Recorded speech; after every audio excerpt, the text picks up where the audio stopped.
आज इंडिया में cancer day by day increase हो रहा है और ये कहा भी जा रहा है कि 2030 तक इंडिया कैंसर हब बन सकता है या बन जाएगा। हर दिन हर इंसान के शरीर में कैंसर की कोशिकाएं बन रही हैं On daily और जीवन basis। पर्यंत हर इंसान को 6 बार कैंसर होता है। क्यों? 4 स्टेजेस कैसे होती हैं और किस स्टेज पे हम कैसे पता लगा सकते हैं कैंसर? लोग क्या करते हैं, काउंटर पे जाते हैं, दवा खरीदते हैं, खा लेते हैं, उस समय तकलीफ ठीक हो गई, आप भूल गए, पता चला कि स्टमक कैंसर था, गॉल ब्लैडर कैंसर था, ओवरी कैंसर था। इसके लक्षण ऐसे ही शुरू होते हैं। हल्दी हो गई, तुलसी पत्ता हो गया, सिनेमन हो गया, इन चीजों से कैंसर को हम खत्म क्योर कर सकते हैं। तेल टाइप की चीज को बदनाम किया गया कि हार्ट अटैक तेल से आ रहा है, जबकि फैक्ट ये था शुगर से आ रहा था। ये डिटेक्ट युवराज सिंह में हुआ, हवा बना के इसका डर लोग कम नहीं होने दे रहे, क्योंकि देखिए बिकती वही चीजें हैं जिसमें खाब या खतरा हो। इजी है लेप्रोस्कोपी से सर्जरी करना या जो नॉर्मल ऑपरेशंस होते थे वो बेटर है? जीआई के डॉक्टर हैं, गैस्ट्रो सर्जरी करेंगे, यूरो के डॉक्टर हैं, यूरो कैंसर करेंगे, गायनी के डॉक्टर गायनी कैंसर, तो सर्जिकल ऑन्कोलॉजिस्ट बनाया किस लिए गया? अब रोबो आ गया, शायद रोबोट के कारण मैं 20 साल रिटायरमेंट के बाद भी सर्जरी कर पाऊँ। इससे हमारी लाइफ इतनी आसान हो गई, पेशेंट का आउटकम इतना अच्छा हो गया और पेशेंट की रिकवरी फास्ट हो गई। आई कैंसर कैसे होता है और उसमें क्या सिम्टम्स हो सकते हैं?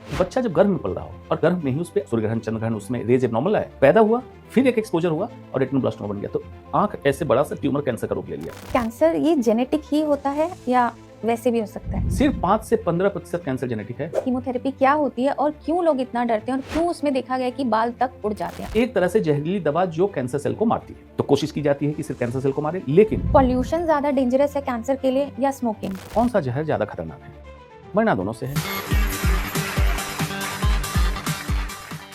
हेलो दोस्तों, यूएनआई टॉक शो में एक बार फिर से आपका बहुत बहुत स्वागत है। मैं हूं आपके साथ रुचि कपूर। आज के इस पॉडकास्ट में हम एक ऐसे हेल्थ इशू के बारे में बात करने जा रहे हैं जो एक सिर्फ मेडिकल चैलेंज ही नहीं बल्कि हमारे लिए भी एक सीरियस कंसर्न बनता जा रहा है। एक्सपर्ट का कहना है 2030 तक इंडिया कैंसर हब बन सकता है, घर घर में कैंसर पेशेंट हो सकता है। क्या आपको नहीं लगता कि हमें इन चीजों पे ध्यान देने की जरूरत है? क्या ये जेनेटिक्स हो सकता है, हमारे लाइफस्टाइल की वजह से हो सकता है, या फिर खराब होती हवा का असर है? इन सभी हिडन रिस्क को डिकोड करने के लिए हमने अपने स्टूडियो में आज डॉक्टर अंशुमन कुमार को इनवाइट किया है, जो मैक्स हॉस्पिटल नोएडा के सीनियर सर्जन ऑन्कोलॉजिस्ट हैं। So let's welcome our special guest. बहुत बहुत स्वागत है सर आज आपका। धन्यवाद सर, जैसा हम जानते हैं कि आज इंडिया में cancer day by day increase हो रहा है, पेशेंट बढ़ते ही जा रहे हैं और ये कहा भी जा रहा है कि 2030 तक इंडिया कैंसर हब बन सकता है या बन जाएगा, हर तीसरे घर में कैंसर पेशेंट होगा। तो आज मैं आपसे हमारे जो व्यूअर्स हैं, हमारी जो जनरल पब्लिक है, उसके लिए एक बहुत आसान भाषा में कैंसर से रिलेटेड चीज़ें पूछना चाहूँगी। तो सबसे पहले हम बेसिक से शुरू करेंगे कि जो एक कॉमन पीपल है उसको कैंसर समझने के लिए 3 कौन सी बातें हैं जो सबसे पहले समझनी होंगी? शुरुआत आपने की कि भारत में कैंसर बढ़ रहा है जी। तो पहले यही क्लियर कर लें किस कैंसर की बात हम कर रहे हैं। शारीरिक कैंसर, मानसिक कैंसर, सामाजिक कैंसर, आर्थिक कैंसर, आध्यात्मिक कैंसर। कैंसर तो हर जगह है, बट हम एक वो जो बॉडी वाला कैंसर है हम उसकी बात कर रहे हैं, तो शारीरिक कैंसर की बात कर लें। लेकिन परिभाषा समझना जरूरी है कैंसर। उस परिभाषा को कहीं भी कोई लगाए तो सामाजिक कैंसर में भी लगेगा, धार्मिक कैंसर में भी लगेगा, आध्यात्मिक कैंसर में सेम परिभाषा लग जाएगा। Abnormal purposeless growth of our own body cells with a potential to migrate from one organ to another is cancer. Okay. अपने शरीर की अंदर की कोशिकाओं का असामान्य बेतरतीब वृद्धि होना, अमरण क्षमता होने के साथ साथ एक अंग से दूसरे अंग में प्रत्यारोपण हो जाना, इसी को कैंसर कहते हैं। अच्छा। अब साधारण तरीके से समझें, फिर उस कैंसर की परिभाषा को जहां जहां लगाते जाए कैंसर आपको समझ में आ जाएगा कि भारत में एक ही कैंसर, शारीरिक कैंसर नहीं बढ़ा, सारे कैंसर बढ़े। जी। मतलब दिल्ली की आबादी 3 करोड़, सभी लोग मिलजुल के रह रहे हैं। सिमिलरली हमारे शरीर में लगभग 30 ट्रिलियन कोशिकाएं हैं, सेल्स हैं। जी। ये कोशिकाएं एक दूसरे के सम्मान में, आदर में, लॉ एंड ऑर्डर को फॉलो करती हैं, एक दूसरे से मिलकर रहती हैं। ओके। ये नॉर्मल ह्यूमन बॉडी है। अब हमारे बीच कुछ आतंकवादी बन जाए उपमा के तौर पे, और ये एक दूसरे को मारने लगे, अपने लोग हैं, आतंकवादी हो गए, इसलिए आप पहचान नहीं पाएंगे उनको। अच्छा। आपको चकमा देंगे, आप ही को मारेंगे, एक राज्य से दूसरे राज्य जाएंगे, एक देश से दूसरे देश जाएंगे, ये कैंसर है। अब ये कैंसर बना क्यों, आतंकवादी बनते क्यों है? अगर उनकी प्रताड़ना ज्यादा हो जाए, बेतरतीब हो, बराबर हो, अनवरत हो, सतत हो, शाश्वत हो, सनातन हो, मतलब थोड़ा सा इसको मतलब एक्सप्लेन कीजिए। Long persistent abnormal torture of our own body cells. मतलब in any way. In any way. Okay. अब क्या है, तो आप सोच रही होंगी कि तो ऐसी प्रताड़ित हम कर रहे हैं। उदाहरण के तौर पर प्रदूषण है, आपका एबनॉर्मल खाना पीना है जी, सिगरेट है, शराब है, कुछ चीजें जानते हैं, जितनी जानते हैं उससे कई गुना अनजान चीजें इंसान के जीवन में है जो कैंसर का कारक है, लेकिन आपको पता नहीं है। लेकिन सिमिलरली क्या होता है, अब दिल्ली में क्या प्रताड़ना हुई, एबनॉर्मल हुआ, लेकिन हमारा डिफेंस सिस्टम काम कर रहा है, पुलिस है, इंटेलिजेंस है, सारे सिस्टम है, इवन सिविक सोसाइटी है, हम लोग हैं जो रोकते हैं कि गलत अगर करोगे तो हम रोक देंगे। हाँ। सिमिलरली बॉडी के अंदर डिफेंस सिस्टम है, P53 molecular policeman, okay, molecular macrophages, अनेकों पुलिस सिस्टम काम कर रहा है जो एबनॉर्मल होने वाली चीजों को पकड़ता है, ठीक करता है, ठीक नहीं हुआ उसको किल करता है। हर दिन हर इंसान के शरीर में कैंसर की कोशिकाएं बन रही हैं। अच्छा, ऑन डेली बेसिस? जीवन पर्यंत हर इंसान को 6 बार कैंसर होता है। ओके, तो ये हमें पता नहीं चलता। ये पता नहीं चलता है, क्यों? एक कैंसर के ट्यूमर को 1 सेंटीमीटर का बड़ा होने के लिए 10⁹ सेल्स, 10 पे 9 जीरो डालिए, इतने कोशिकाओं सेल्स को इकट्ठा होना पड़ेगा तो 1 सेंटीमीटर का ट्यूमर होगा। तो जो लोग कहते हैं ना सर हमें तो पता नहीं चला, पिछले महीने तक तो ठीक थे, हाँ, अभी कैंसर हो गया जी, कभी ऐसा नहीं होता है। 6 महीने, 1 साल, 2 साल से कैंसर पनप रहा था, तब जाके 4 सेंटीमीटर का ट्यूमर आप लेके आए हैं। लेकिन उसके बहुत पहले मॉलिक्यूलर लेवल पे, मतलब कोशिकाओं के अंदर बदलाव चालू हो गया था, कैंसर में तब्दीली हुई, डिफेंस सिस्टम को चकमा दिया, डिफेंस सिस्टम ठीक नहीं कर पाया, और उसके बाद कैंसर एक ट्यूमर का रूप लिया, और ये जब पनपने लगा, बढ़ने लगा, तब जाके रिपोर्ट में आपको दिखा और आप डॉक्टर के पास गए। अच्छा, शुरुआत मतलब बहुत पहले हो चुकी थी। ओके, ओवर द टाइम हमें पता ही नहीं चला। पता नहीं चला जी।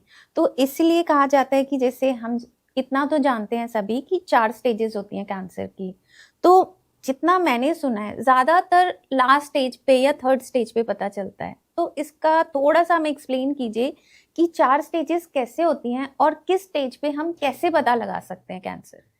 स्टेजेस टेक्निकल हैं, स्टेज 1 2 3 4, उसके भी कई डिवीजन होते हैं, उसमें जाने की जरूरत नहीं है जी। आम पब्लिक के लिए अर्ली शुरुआती स्टेज, मतलब ट्यूमर जहां बना, कैंसर जहां बना उसी अंग में सीमित है।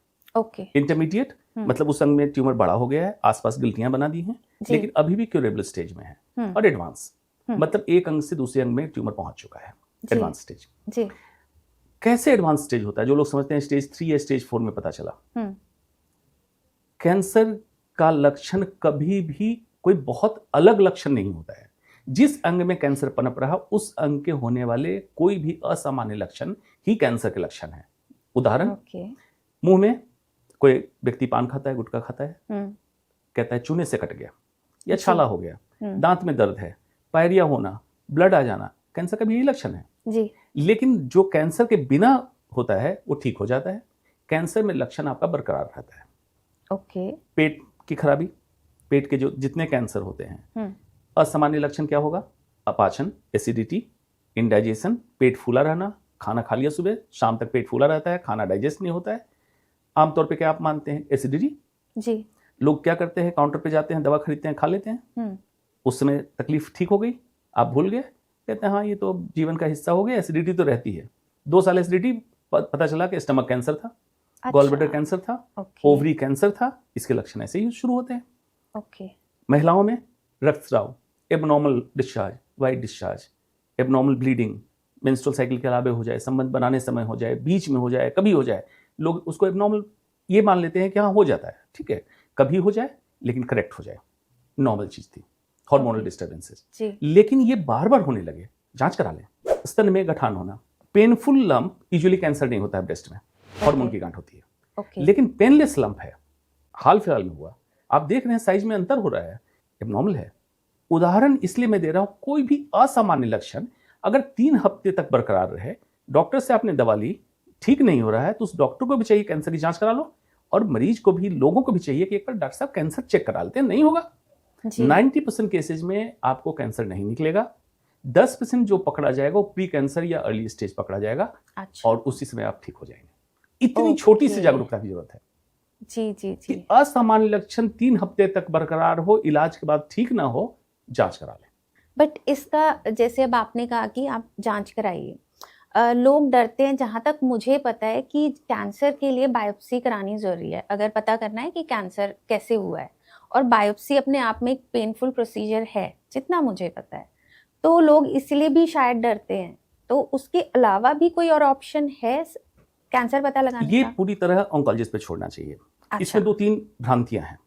एक तो अवधारणा ये है कि बायोप्सी कराने से कैंसर बढ़ता है, कैंसर फैलता है। हाँ, ये मैंने और भी दूसरा सुना एक पेट स्कैन से कुछ व्यापारी बढ़ गए हैं कैंसर के फील्ड में। वो कैंसर वाले नहीं हैं, हाँ। वो कैंसर में स्वयंभू व्यापारी हैं, सेल्फ प्रोक्लेम्ड बिजनेसमैन। अच्छा। जिनकी कैंसर की ट्रेनिंग नहीं है और अधिकतम उसमें एमबीबीएस डॉक्टर भी नहीं है। ओके। जो व्यापार कर रहे हैं कैंसर ट्रीटमेंट के नाम पे, वो डरते हैं कि बायोप्सी हो गई तो कैंसर का पता चल जाएगा, पेट स्कैन हो गया तो कैंसर का स्टेज पता चल जाएगा, और मरीज बाद में पूछेगा मुझसे कि डॉक्टर साहब हमने पहले तो, डॉक्टर साहब तो डॉक्टर होते नहीं हो, पेट स्कैन कराया था, ये स्टेज था, तुमने कहा था ठीक कर दोगे, और तुम्हारे इलाज के बाद इतने पैसे खर्च करने के बाद, सोकल थेरेपी के बाद कैंसर तो बढ़ गया। तो मना करता रहता पेट मत कराओ। अच्छा। पहली। दूसरी, इम्प्रॉपरली डन बायोप्सी, बायोप्सी का तरीका सही ना हो तो कैंसर सच में बढ़ेगा। अच्छा। जैसे मुंह का कैंसर, हाँ। बायोप्सी अंदर से होनी चाहिए, किसी ने यहाँ चीरा लगा दिया तो बढ़ेगा कैंसर। इसीलिए मैंने कहा बायोप्सी नंबर 1 पेनफुल नहीं है। ओके। नंबर 2, बायोप्सी से कैंसर नहीं बढ़ता है if properly done. Properly done का मतलब ये होता है जो क्वालिफाइड कैंसर स्पेशलिस्ट है उसकी बायोप्सी करेगा, नहीं बढ़ेगा। और वर्ल्ड वाइड कैंसर का इलाज बिना बायोप्सी के नहीं होता है, नहीं होना चाहिए। उसका कारण जागरूकता जरूरी है। अगर मान लीजिए कि टीबी, फंगल इन्फेक्शन या कोई और बीमारी है और हम मान के चलने कैंसर है, कैंसर का इलाज कर दें, कैंसर का इलाज टॉक्सिक होता है, ऑपरेशन हो जाए, कीमो हो जाए, गलत इलाज हो गया, और जो इस बीमारी का इलाज हुआ वो बीमारी का इलाज हुआ नहीं, बीमारी बढ़ गई और कैंसर भी नहीं था। आपको कितना बाद में अफसोस होगा। इसलिए properly done biopsy by properly trained oncologist, oncosurgeon, ये डिक्टम होना चाहिए, ना कि बायोप्सी ना कराओ। ओके। मतलब बाबा थेरेपी कैंसर में बंद हो। इतने कोर्सेज क्यों भारत सरकार के चलते हैं कि पहले डॉक्टर बनेगा, फिर सर्जन बनेगा, फिर कैंसर सर्जन बनेगा, और फिर भी पढ़ता रहेगा जी। सारी विधाओं को देखेगा। अगर मैं कोई चीज कह रहा हूं तो विज्ञान के आधार पर कह रहा हूं, और विज्ञान में हर समय प्रत्यक्ष और प्रमाण चाहिए। अगर ये बात मैं भारत में, दिल्ली में रह के बोल रहा हूं तो अमेरिका में बैठा सुनने वाला व्यक्ति भी कहेगा सच बोल रहा है, यही फैक्ट है। लेकिन मैं कोई पोंगा पंडिती की बात करूं तो कहेगा कि ये बेकार की बात कर रहा है, पता नहीं कहां की बात कर रहा है जी। विज्ञान ही है। ओके। मतलब बायोप्सी से डरना नहीं चाहिए, करानी चाहिए, और एक बेस्ट वे है आपका कैंसर पता लगाने का। कैंसर है नहीं है तो क्या टाइप है जी, ताकि आगे क्या इलाज हो। और स्टेजिंग के लिए जो जांचें होती है, CT scan, MRI, PET scan, मतलब ऑन्कोलॉजिस्ट को छोड़े, उसको कराएं प्रॉपर्ली डन। ओके। अब इसी समय मैं कहता हूं, लोगों को सोशल मीडिया में फैली हुई चीजें इतना डरा के रखा हुआ है, इससे ये होता है। बेहतर है आप अपने ऑन्कोलॉजिस्ट से बात करें जी। Trust your doctor but don't do blind trust. हर समय मैं कहता हूँ, तो उनसे डिबेट करके शास्त्रार्थ करें। हमारा भारत शास्त्रार्थ का देश था। कृष्ण अर्जुन में संवाद हुआ, भगवत गीता 18 अध्याय बन गए जी। अगर अर्जुन यही मान के कह देता, कृष्ण की बात मान के कि ठीक है तुम कह रहे हो मैं कर देता हूं, तो गीता नहीं लिखी गई होती। तो शास्त्रार्थ करें, लेकिन अगर बंदा क्वालिफाइड है अपने फील्ड का तो उसकी बात माने, क्वेश्चन जरूर करें, लेकिन इसलिए क्वेश्चन ना करें कि कोई पोंगा पंडित ने आपको पढ़ाया हुआ है जी। आप अपनी सेफ्टी, अपनी सुरक्षा के लिए, अपने इलाज के लिए, अपनी पारदर्शिता के लिए डॉक्टर पेशेंट रिलेशनशिप बिल्ड करें। तो कैंसर में जितना मैं फिर वही कहूँगी, मैं जानती हूँ, जो मेरी रिसर्च है एक एज अ कॉमन पीपल, कि कैंसर और ट्यूमर बहुत लोगों को लगता है अलग अलग चीज़ें हैं, लेकिन शायद जब कैंसर 3rd या 4th स्टेज पे पहुंचता है तो ट्यूमर्स डेवलप होते हैं। तो थोड़ा सा दोनों में डिफरेंस बताइए। इसको करते चलते हैं। देखिए, अच्छा है आपकी बच्ची मेडिकल कर रही है जी। हर घर में मैं चाहता हूँ एक न एक डॉक्टर बने जी। उसका कारण क्या है कि मेडिकल एक जगलेरी है, जार्गन है, इसमें ग्रीक और लैटिन वर्ड्स हैं। ओके। इसलिए लोगों को कुछ पकड़ भी लेते हैं और कुछ गलत भी पकड़ते हैं, समझना जरूरी है। बॉयड पैथोलॉजिस्ट ने कहा कलर, डोलर, रूबर, ट्यूमर, 4 दिया इन्फ्लेमेशन के साइन। ये ग्रीक टर्मिनोलॉजी थी। Tumour means any swelling. Okay.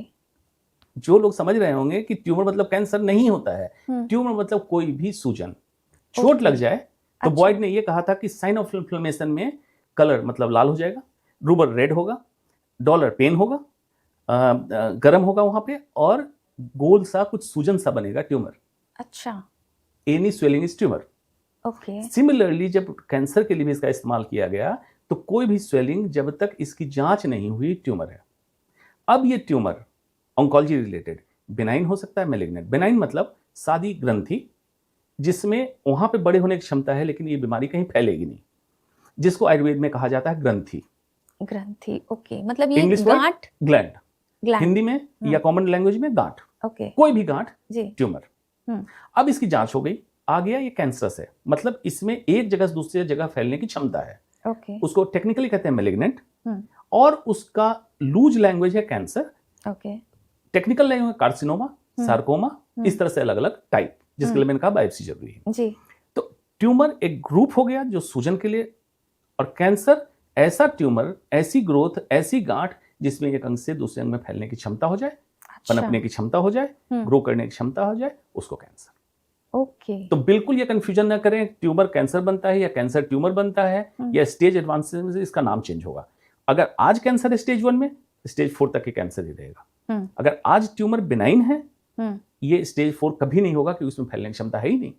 अच्छा, तो मतलब ये चीज मैं जानना चाहूंगी कि ट्यूमर होता है, जैसे जो गांठें बन जाती हैं कैंसर में, वो होता है? बिल्कुल, ओके, जो भी सॉलिड ट्यूमर है, आप समझ लीजिए कि ब्लड कैंसर को छोड़ दें, ब्लड कैंसर मतलब ब्लड लिक्विड है जी, सारे ट्यूमर कैंसर ट्यूमर फॉर्म में ही प्रेजेंट करेंगे, मतलब कहीं ना कहीं कोई गांठ बना के प्रेजेंट करेगा। वो गांठ अगर ऊपर हो तो महसूस हो जाता है, अगर अंदर हो तो महसूस नहीं होगा, इतनी बात है। ओके, जैसे पेट के अंदर हो तब तक गांठ महसूस नहीं होगी जब तक ऊपर ना आ जाए, स्तन की गांठ महसूस हो जाएगी, चमड़ी के नीचे महसूस हो जाएगी, और या जख्म लेके प्रेजेंट करेगा, मुंह के अंदर का जख्म है, गठानसी होगी, बाद में उसमें जख्म बन जाएगा, वहां से खून निकलेगा, तो लोगों को लगेगा कैंसर है।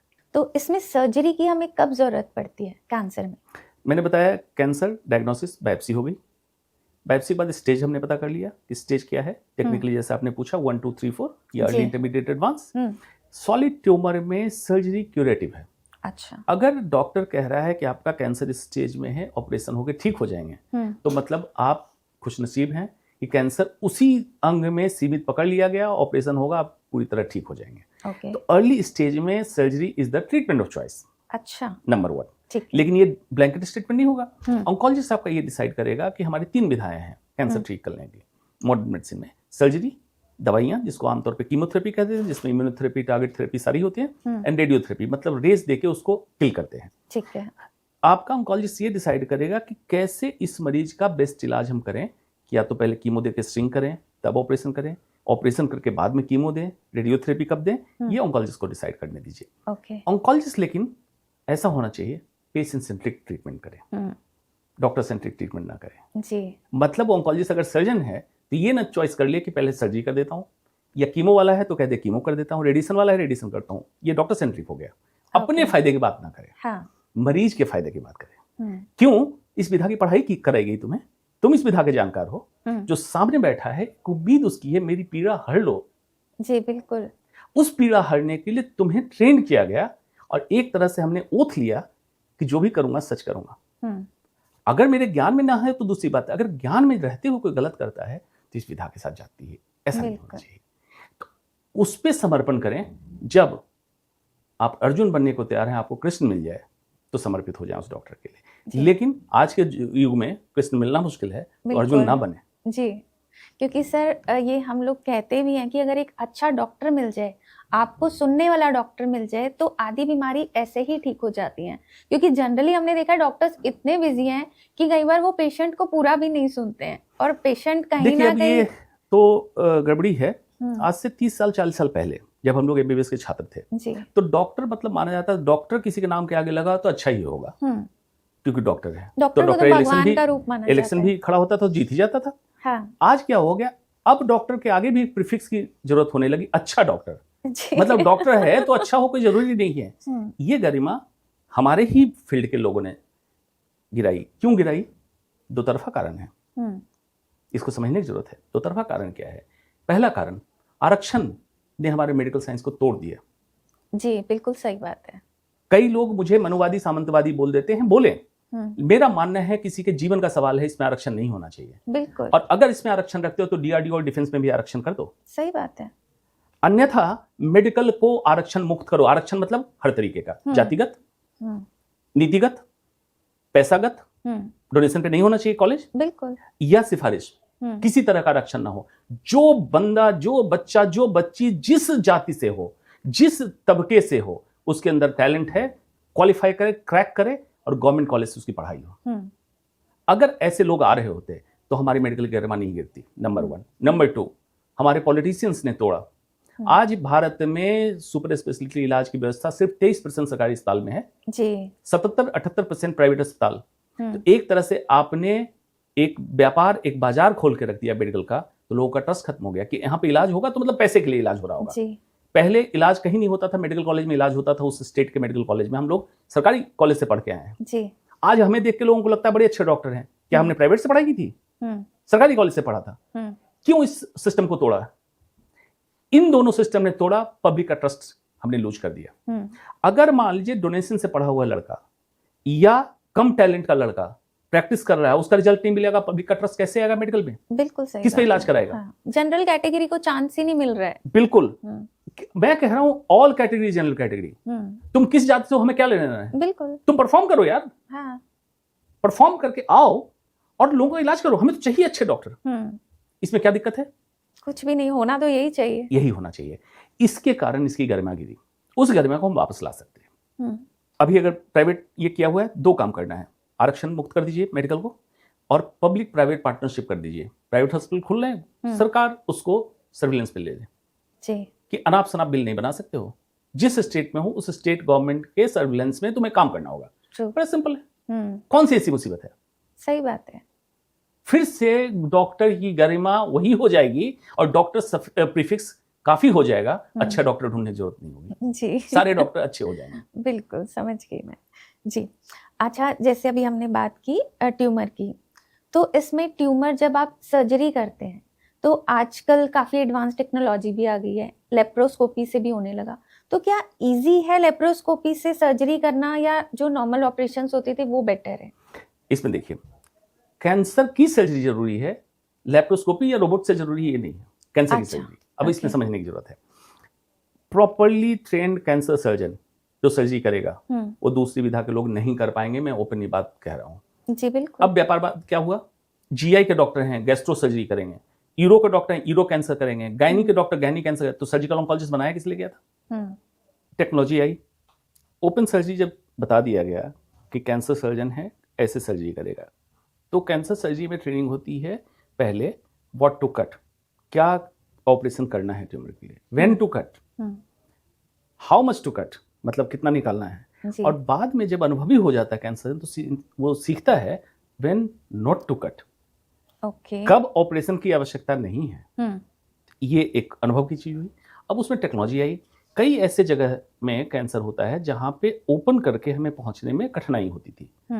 लेप्रोस्कोप आया जिससे हमारा विजन इंप्रूव कर दिया, पहुंचाना आसान कर दिया।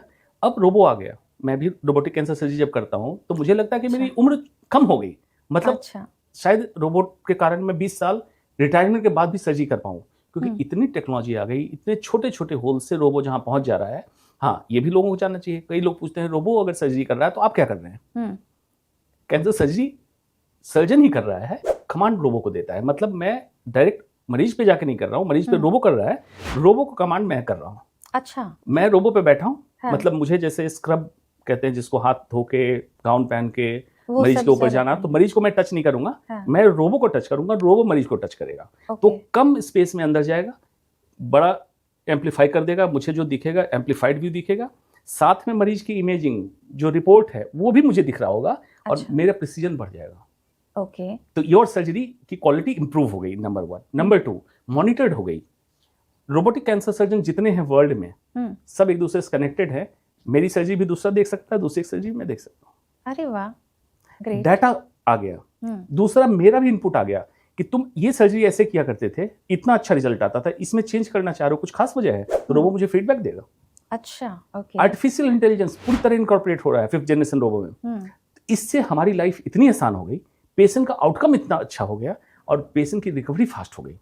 ओके। तो ये टेक्नोलॉजी ने हमें काफी मदद की है। तो ये रोबो में ही लेप्रोस्कोपी आता है? लेप्रोस्कोपी अलग इंस्ट्रूमेंट है, रोबो अलग इंस्ट्रूमेंट है। अच्छा। लेप्रोस्कोप से भी एडवांस हो गया रोबो। ओके, हाँ। जो लेप्रो मींस पेट, एब्डोमेन, स्कोप मींस दूरबीन। रोबो उससे भी एडवांस कर दिया, उसमें कैमरा भी है, इंस्ट्रूमेंट भी है, हैंड भी है। लेप्रोस्कोप में तो हमें स्क्रब होकर मरीज के पास जाके इंस्ट्रूमेंट से ऑपरेट करना पड़ता था। इसमें रोबो जा रहा है मरीज के पास, ऑपरेट कर रहा है, मैं रोबो को कमांड दे रहा हूँ पीछे बैठ के। तो इंडिया में आ चुका है रोबो? मैं रूटीनली कर रहा हूँ रोबोटिक कैंसर सर्जरी। हाँ। इतना मतलब मैं इंडिया में पहले ट्रेनिंग उसकी होती है, फिर मैं गया कोरिया, वहाँ पे ट्रेनिंग हुई। अच्छा। कोरिया वालों ने देखा इंडिया में तुम कैसे कर रहे हो, क्योंकि हेड एंड नेक कैंसर, जो माउथ का कैंसर, थ्रोट का कैंसर इंडिया में ज्यादा कॉमन है। तो उनको मैंने बताया कि मैं ऐसे ऐसे इंडिया में करता हूँ। वहाँ पे दूसरा कैंसर जो कॉमन था मैंने देखा वो कैसे करते हैं रोबोट से, तो हम लोग एक्सचेंज करते रहते हैं आइडिया को। अच्छा, बिकॉज ये था ना कि अभी बाहर तो शुरू हो गई हैं फॉरेन कंट्रीज में, बट इंडिया में कम। दा विंची सिस्टम है, इंट्यूटिव कंपनी है कैलिफोर्निया की, उसने रोबो लॉन्च किया था मेडिकल यूजेज के लिए। पहले ये बनाया गया था नासा के साइंटिस्ट द्वारा कि स्पेस में कभी कोई दिक्कत हो तो सर्जन तो जा नहीं पाएगा, स्पेस ट्रेंड होता नहीं है, तो रोबो को भेज के हम ऑपरेट करेंगे। बाद में सक्सेसफुल नहीं हुआ। फिर कुछ इंजीनियर्स ने नासा के साथ कोलैबोरेट किया और इंट्यूटिव कंपनी लॉन्च हुई, जनरेशन 1 लॉन्च हुआ। अब इसको लगभग 30 साल से ऊपर हो गया रोबोटिक सर्जरी को लॉन्च हुए। अब 5th जनरेशन आ गया जिसमें आर्टिफिशियल इंटेलिजेंस इनकॉर्पोरेटेड है। और मेडिकल में डॉक्टर माने ना माने एआई पूरी तरह घुस चुका है। आर्टिफिशियल इंटेलिजेंस बिल्कुल हमें सपोर्ट कर रहा है, अच्छा कर रहा है, मरीज का आउटकम बेहतर हो रहा है। और जो लोग डरे हुए हैं कि एआई के आने से डॉक्टर की जॉब खत्म हो जाएगी, उन्हीं डॉक्टर की जॉब खत्म होगी जो डॉक्टर एआई इनकॉर्पोरेट अपने वर्किंग में नहीं करेंगे। अदरवाइज एआई उनके काम को काफी आसान कर देगा। अभी भी तो आप रिपोर्ट देखते हैं, मैनुअली पढ़ते हैं, एआई खट खट खट खट 100 रिपोर्ट एनालाइज करके आपको बता देगा। तो आपको लगता है जनरल सर्जरीज खत्म ही हो जाएंगी? सर्जरी बिल्कुल खत्म नहीं होगी, सर्जरी असिस्ट करेगा। अभी भी तो मैं कह रहा हूँ, एआई के आने से पहले भी तो मैं कह रहा हूँ कि रोबो को मैं कमांड दे रहा हूँ। तो आपको सुपर ह्यूमन इंटेलिजेंस की तरह काम करना पड़ेगा। एवरेज ह्यूमन इंटेलिजेंस खत्म हो जाएगा। चलिए वही बात घुमा के ले आता हूँ, आरक्षण किसको देंगे? रोबो आरक्षण मांगेगा? नहीं, आरक्षण खत्म करना पड़ेगा जी, मजबूरी हो जाएगी। क्यों? क्योंकि आप फोर्स कर रहे थे एवरेज इंटेलिजेंस को कि तुम डॉक्टरी करो। आर्टिफिशियल इंटेलिजेंस कहेगा नथिंग डूइंग जी। मैं उसी की बात सुनूंगा जो सुपर ह्यूमन इंटेलिजेंस की तरह काम करेगा, जो मुझे इंटेलेक्ट दे पाएगा, मेरे डीप लर्निंग, मेरे मशीन लर्निंग तक मुझे समझा पाएगा, मैं उसका कमांड लूंगा जी। उससे ज्यादा नॉलेजेबल तो मैं ही हूं जी जी। यही होगा आने वाला समय एआई का है। और सुलेमान मुस्तफा है, डीप माइंड का पायनियर है, उसने कहा, किताब भी लिखी, the coming wave, whether you believe और not, it's not a technology, AI not a technology, it's a coming wave. आएगा ही, हर फील्ड में आएगा जी, आप एक्सेप्ट करें या ना करें। ट्रांसफॉर्मेशन तो होनी शुरू हो गई है, होना चाहिए जी बिल्कुल। इमेजिन कीजिए, जो टाइपराइटर से कंप्यूटर पे शिफ्ट हो रहे थे, कितना विरोध हुआ था। टाइपराइटर कहाँ है? कहीं भी नहीं। फिर इधर एक्सेप्ट इट और you don't accept it. Evolution तो नहीं, तो फिर तो हम तो चारपाया जानवर ही रहते आज तक, इवॉल्व नहीं होते तो। सही बात। सर, कैंसर कितने टाइप का होता है? मतलब जैसे ब्लड कैंसर हो गया, बोन कैंसर हो गया, फुल बॉडी में हम कितना टाइप का कैंसर आपने देखा जैसे मैंने कहा कि शरीर में जितने अंग हैं कहीं भी कैंसर हो सकता है। 30 ट्रिलियन कोशिकाएं हैं, कहीं कैंसर हो सकता है। तो जिस अंग का, जिस सेल का कैंसर होगा उस टाइप का होगा। अच्छा। जैसे बाल के जड़ का कैंसर, ट्रैकोलेप्टोमेनिया। अच्छा, ओके। स्कैल्प में हो जाएगा? स्कैल्प में। Skin cancer, eye cancer, throat cancer, nose cancer, mouth cancer, oesophagus cancer, lung cancer, bone cancer, stomach cancer, blood cancer, ovary cancer, breast cancer, name the organ, उसमें cancer है। अच्छा, बताया तो कहीं से आना नहीं है जी, उसी कोशिकाओं को बेतरतीब बढ़ने लगना है, वही कैंसर है। तो कहीं भी हो सकता है। लक्षण भी उसी पे, किस अंग का है, ट्रीटमेंट भी उसी पे, किस अंग का है और कौन से स्टेज में है, रिकवरी भी उसी से। जैसे एक मुझे थोड़ा सा इस क्वेश्चन में थोड़ा सा जानने का मन कर रहा है, आई कैंसर आपने बोला, आई कैंसर कैसे होता है और उसमें क्या सिम्टम्स हो सकते हैं? आईज हम सोचते हैं कि एक अंग है, इसमें बहुत सारे सेल्स हैं, मतलब पर्दा जिसको बोल सकते हैं, जो हमें पुतली दिखती है, जो कॉर्निया होता है, इस तरह से बहुत सारी चीजें हैं। एक जीन है रेटिनोब्लास्टोमा जीन, सुनते होंगे कि बचपन में बच्चा, छोटा सा बच्चा पैदा, उसको आंख में कैंसर हो गया, रेटिनोब्लास्टोमा।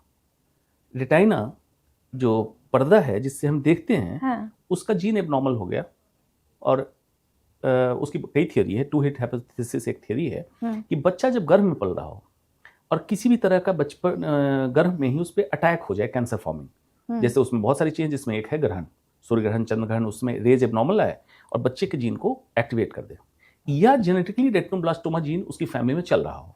अच्छा, तो बच्चा कैरी करके निकला, पैदा हुआ, फिर एक एक्सपोजर हुआ और रेटिनोब्लास्टोमा बन गया, तो आंख ऐसे बड़ा सा ट्यूमर कैंसर का रूप ले लिया। ओह गॉड। आंख का कैंसर। बाद में कोरोइडल ट्यूमर होता है, जो एडल्ट हो गए उनको, तो किसी भी अंग का कैंसर, अगर कहिए टेक्निकली ट्यूमर छोड़ दें, तो किस अंग में कैंसर नहीं, कोई ऐसा अंग है शरीर में जिसका कैंसर नहीं होता है? हो सकता है, जैसे आपने बताया, कहीं भी हो सकता है। दिल में कैंसर नहीं होता है। अच्छा, हार्ट में दिल नहीं का दौरा पड़ता है, हाँ, हार्ट अटैक है, हार्ट अटैक होता है, दिल में कैंसर नहीं होता है। इसको फिलोसफिकली मैं एक चीज समझाता हूँ, एट्रियल मिक्सोमा एक ट्यूमर है, कैंसर नहीं होता है। हार्ट में सच में कैंसर नहीं होता है। क्यों? हार्ट ही एक अंग है जो 24 घंटे चलता रहता है जी। तो कैंसर से बचना चाहते हैं तो मूवमेंट बढ़ा दीजिए। करेक्ट, बहुत इसके गहरी पीछे बात विज्ञान है। नहीं है, लेकिन सिद्धांत सच में यही है कि जो अंग जितना काम करे उसके टॉक्सिक प्रोडक्ट उतना निकलते रहता है। तो कैंसर की संभावना सच में कम है उसमें जी। जितना स्टैग्नेंट, जैसे बड़ी आंत का कैंसर, कोलन कैंसर, जिनको कब्जियत होती है उन्हीं में ज्यादा होता है। ओके। तो आंत के मूवमेंट को बढ़ा दीजिए तो कोलन कैंसर से बचेंगे। ये तो सच है, ये विज्ञान है। सिमिलरली मैं कहता हूं कि बॉडी को मूवमेंट को बढ़ाओ, बाउल को मूवमेंट को बढ़ाओ, अपने इस मूवमेंट को बढ़ाओ। कॉन्स्टिपेशन यहां भी मत करो, मेंटल, सही बात है। हर मूवमेंट को बढ़ाओ, कैंसर से बचो। ओके, आपकी बात से मुझे एक क्वेश्चन और आ रहा है दिमाग में। जैसे हमने देखा है कि कोई भी अगर हमें प्रॉब्लम होती है, सर्जरी करनी होती है, तो उसके अलग अलग सर्जन होते हैं। किडनी के लिए नेफ्रोलॉजिस्ट हैं, हार्ट के लिए कार्डियोलॉजिस्ट हैं, ब्रेन के लिए न्यूरोसर्जन है। तो कैंसर आपने बोला फुल बॉडी में कहीं भी हो सकता है, और उसके लिए कैंसर सर्जरी करने के लिए कैंसर सर्जन होता है। एक ही सर्जन चाहिए, ऑन्कोलॉजिस्ट। बिल्कुल। और वो इट मींस कि आपने फुल बॉडी की पढ़ाई की, अगर हार्ट में प्रॉब्लम है तो सिर्फ कार्डियोलॉजिस्ट ही करेगा। बिल्कुल। बट आप फुल बॉडी में कैंसर की कहीं भी सर्जरी कर सकते हैं, क्योंकि वो उसको कैंसर सर्जन बनाया गया। पहले सर्जन बनाया गया, फिर कैंसर सर्जन बनाया गया। क्यों? डबल हाँ, क्यों? क्योंकि अंग का सर्जन नहीं बनाया गया, पहले अंग बन गया, न्यूरो सर्जन बना दिया, कार्डियक सर्जन बना दिया, ये सर्जन बना दिया, वो सर्जन। लेकिन देखा कैंसर है जो किताब पढ़ के नहीं हो रहा है कि इस अंग में होंगे, दूसरे अंग में नहीं जाएंगे। उदाहरण, आपने पेट का सर्जन से कहा पेट का ऑपरेशन करो, हाँ। अब वो कैंसर उठ के आ गया फेफड़े में, तो क्या करेंगी? थोरेक्स सर्जन को ढूंढने जाएंगी। हाँ, वही मुझे वही वो कहेगा मैंने ये तो किया है, वो नहीं किया है, मैं ये खोल लेता हूँ, वहां खोलना नहीं जानता हूँ। तो उसके लिए बनाया गया कैंसर सर्जन। कैंसर सर्जरी में जो MCH की डिग्री चालू की गई, सबसे यंग, सबसे लेटेस्ट ब्रांच सर्जरी की यही है, कैंसर सर्जरी। उसको ट्रेन किया पहले ऑन्कोलॉजी कि कैंसर होता क्या है, कीमोथेरेपी क्या है, रेडियोथेरेपी क्या है, कैंसर सर्जरी की फिलॉसफी क्या है, पूरी तरह ट्रेन किया गया, तब सिखाया जाता है सर्जरी, कैंसर सर्जरी। इसीलिए cancer surgery done by cancer surgeon result always better than done by any organ specific surgeon. जी, एकदम क्लियर है, इसमें कहीं कोई कंफ्यूजन नहीं। इस पे इतने ट्रायल, इतने रिसर्च होते हैं कि कौन किस अंग की कैंसर सर्जरी करेगा। क्लेम करने के लिए, बिजनेस के लिए कोई कुछ कर ले। क्यों? कैंसर सर्जरी इतनी उपलब्धि नहीं है, कम सिलेक्ट होते हैं। अच्छा, सीटें कम थी, अब तो सीटें बढ़ी भी हैं। हमारे टाइम पूरे इंडिया में 4 सीटें थी, ऑल ओवर इंडिया बस। तो लोग जानते भी नहीं थे कैंसर सर्जरी के अलग कोई पढ़ाई होती है क्या। हाँ, ये तय है कि मैं पैशनेट था जब MBBS कर रहा था, रॉबिन्स पैथोलॉजी पढ़ी, तब से मैं डिसाइड कर चुका तो मुझे कैंसर सर्जन बनना है। तो लोग कहते थे ये कैसे बनोगे? मैं कहा मुझे नहीं मालूम है, बनना तो कैंसर सर्जन ही है, क्यों वही एक है जो हेड टू टो कहीं भी खोल सकता है। राइट, वही। क्योंकि अगर हम किडनी दिखाने जाते हैं, हार्ट में प्रॉब्लम आ गई, तो वो सीधा बोलते हैं आप कार्डियोलॉजिस्ट के पास जाइए और पहले उसे चेकअप कराइए, फिर किडनी पे आइएगा। उसमें बता देता हूँ, एक चलते फिरते मजाक के तौर पे एक चुटकुला सुना देता हूँ, दर्शकों को अच्छा लगेगा जी। एक बार एक इंसान सेप्टिक टैंक में गिर गया। सेप्टिक टैंक कहते हैं जहाँ टॉयलेट का कचरा जमा होता है। अब ढूंढा गया कि भाई इसको इससे निकालना है, कौन निकालेगा? तो बुलाया गया। डेड बॉडी को टच कौन करता है? शमशान में जो लोग होते हैं, भंगी बोलते हैं वो, ये लोग। उनको बुलाया गया, भाई आप निकाल दें। बोला देखो डेड बॉडी तो मैं छूता हूँ, लेकिन पॉटी नहीं छूता हूँ। भाई वो काम दूसरे का है, उसके लिए अलग एक जो सफाई कर्मचारी होते हैं उनको बुलाया गया। उन्होंने कहा देखो पॉटी में छूता हूँ, लेकिन डेड बॉडी में नहीं छूता है, शमशान वाले छूते हैं। तो एक बुजुर्ग वहाँ खड़े थे, उन्होंने कहा कि क्या समस्या? बोला कि ये कह रहे हैं मैं डेड बॉडी छूता हूँ, ये कह रहे हैं पॉटी छूटे, कैसे? बोला कैंसर सर्जन को बुला लो, उसको किसी से परहेज नहीं होता है, वो सारा छूता है। ये चुटकुला है। हाँ, इसलिए समझाया कि भाई परहेज कैसे, कैंसर को समझने वाला चाहिए, उसको परहेज ना हो कि किस अंग क्या है। यही एसेंस है। और अच्छी बात है मैं पहले पॉडकास्ट में इस चीज को हाईलाइट कर पा रहा हूं, क्योंकि आपने सवाल पूछा, लोगों को ये पता ही नहीं है ऑर्गन स्पेसिफिक। अरे वो तो कॉर्पोरेट का चलाया हुआ जुमला है यार। तो फिर सरकार से पूछो कि ये कैंसर सर्जरी की डिग्री किस लिए चालू कराई गई थी? तुम्हारे पास उपलब्धता की कमी है तो तुम कुछ भी बोल लोगे जी। ये बहुत अच्छी बात आपने पूछी। ओके, ठीक है सर। अब इसका जो एक ट्रीटमेंट है कीमोथेरेपी, जिसको सुन के लोग डरते भी हैं, और मुझे नहीं पता क्यों डरते हैं, जस्ट सुना है। तो थोड़ा सा हमें बताइए कीमोथेरेपी क्या होती है और क्यों लोग इतना डरते हैं और क्यों उसमें देखा गया है कि बाल तक उड़ जाते हैं, और क्या सिर्फ एक यही ट्रीटमेंट है कैंसर ठीक करने का? बिल्कुल नहीं, ये एक एडजुवेंट ट्रीटमेंट है। एडजुवेंट ट्रीटमेंट हर समय कहते हैं कि मेन ट्रीटमेंट आपने कुछ और किया, जैसे खाने में आप खाना खाने की मेन कोर्स खा लिया, अब लास्ट में आपको कहा गया कि डेजर्ट के लिए आइसक्रीम खा लें। तो कीमोथेरेपी कैंसर ट्रीटमेंट का डेजर्ट है। ओके, इतना ही है। लेकिन इसका हवा क्यों है? क्योंकि कीमोथेरेपी महंगी है, कीमोथेरेपी में बहुत सारा बिजनेस इन्वॉल्व है, कीमोथेरेपी में फार्मा कंपनी इन्वॉल्व है, नेक्सस इन्वॉल्व है, तो इसका बड़ा है। Cancer surgery itself cancer cure में 80% कंट्रीब्यूट करता है। लेकिन आपने सुना है कभी कैंसर सर्जरी के लिए प्रोपेगेंडा? रेयरली। भाई तो उसमें कोई कंपनी नहीं बना रही है ना कैंसर सर्जरी। सर्जन करेगा, उसको मजदूरी मिलेगी, बात खत्म हो गई वहीं। कीमोथेरेपी एक दवा है, साइटोटॉक्सिक। साइटो मींस सेल, पे टॉक्सिक मतलब जहर। एक तरह से जहरीली दवा जो कैंसर सेल को मारती है। ओके। तो कोशिश की जाती है कि सिर्फ कैंसर सेल को मारे, लेकिन आम तौर पे आप रखें जब भी कैंसर कीमोथेरेपी हम देते हैं तो नॉर्मल सेल, सामान्य कोशिकाओं की भी मृत्यु होगी। मान लीजिए कहीं बम फटे तो कुछ आतंकवादी मरेंगे और कुछ नॉर्मल लोग मर जाते हैं as a lateral injury. Similarly chemotherapy में है। इसलिए बाल का झड़ना, न्यूट्रोपिनिया होना, साइड इफेक्ट होना इसी कारण है। जैसे जैसे रिसर्च आता जा रहा है, इसके साइड इफेक्ट्स को हम कम करते जा रहे हैं और कैंसर किलिंग प्रॉपर्टी को हम बढ़ाते जा रहे हैं जी। उसी में फर्दर डेवलपमेंट हुआ इम्यूनोथेरेपी कि कैंसर के सेल के ऊपर क्या ऐसा रिसेप्टर है, उसको पकड़ो, उसको टारगेट कर दो, तो उसी को मारे, दूसरे को ना मारे, तो साइड इफेक्ट और कम हो गया। फिर आया टारगेट थेरेपी कि कैंसर एबनॉर्मल क्यों हुआ, उसका कुछ टारगेट पकड़ो, उसके खिलाफ दवा बना दी, टारगेटेड थेरेपी, साइड इफेक्ट और कम हुआ। अब बात चल रही जीन थेरेपी कि जिस एबनॉर्मल जीन के कारण कैंसर बना उसको अगर हम रिवर्स कर दें तो रिवर्स हो जाएगा। इस पे काम चल रहा है। कैंसर वैक्सीन रशिया ने भी निकाला। अच्छा। अब उसमें भी लोगों को जानना जरूरी है। अच्छा है, पॉडकास्ट में मैं क्लियर करता हूँ। कैंसर वैक्सीन वैसे नहीं है जैसे पोलियो वैक्सीन या अलग वैक्सीन की तरह मानते हैं कि वैक्सीन लगा दिया कैंसर ना हो। वो सिर्फ सर्विकल कैंसर वैक्सीन है। अच्छा, हाँ। जो रशियन वैक्सीन की बात हुई है वो वैक्सीन है कि किसी को कैंसर हो गया, बाकी दवाइयां काम नहीं कर रही थी, उससे ट्यूमर सेल निकाला, उससे वैक्सीन तैयार किया, उसी मरीज को फिर से डाल दिया। तो उसका इम्यून सिस्टम एक्टिवेट हो गया और इम्यून सिस्टम कैंसर के ऊपर अटैक कर दिया किल करने के लिए। ये कन्वेंशनल ट्रीटमेंट हुआ। अब सोचिए कीमोथेरेपी जब आपने दी तो मैंने कहा कि साइड इफेक्ट है, तो आपका इम्यून सिस्टम भी डाउन हुआ जी। तो बॉडी के अंदर इम्यूनिटी का काम था कैंसर से लड़ना, वो भी डाउन हुआ। तो ये साइटोटॉक्सिक काम किया, इम्यूनिटी लो हुई, लेकिन आपकी बॉडी कैंसर के खिलाफ काम करना बंद कर गई। ओके। इसी समय मैं हर समय इंट्रोड्यूस करता हूं holistic cancer care. Holistic cancer care क्या है कि कोई भी ट्रीटमेंट स्टार्ट करने से पहले उस इंसान के जीवन शैली का प्रॉपर आंकलन हो, दिनचर्या, ऋतुचर्या, जीवनचर्या, तीनों में बदलाव चालू कराया जाए। खाने पीने में क्या खा रहे हैं, कैसे खा रहे हैं, ताकि उसका इम्यून सिस्टम एक्टिवेटेड हो, साइड इफेक्ट भी कम हो और बॉडी भी फाइट कर रही हो कैंसर से, आउटकम बेहतर हो जाएगा।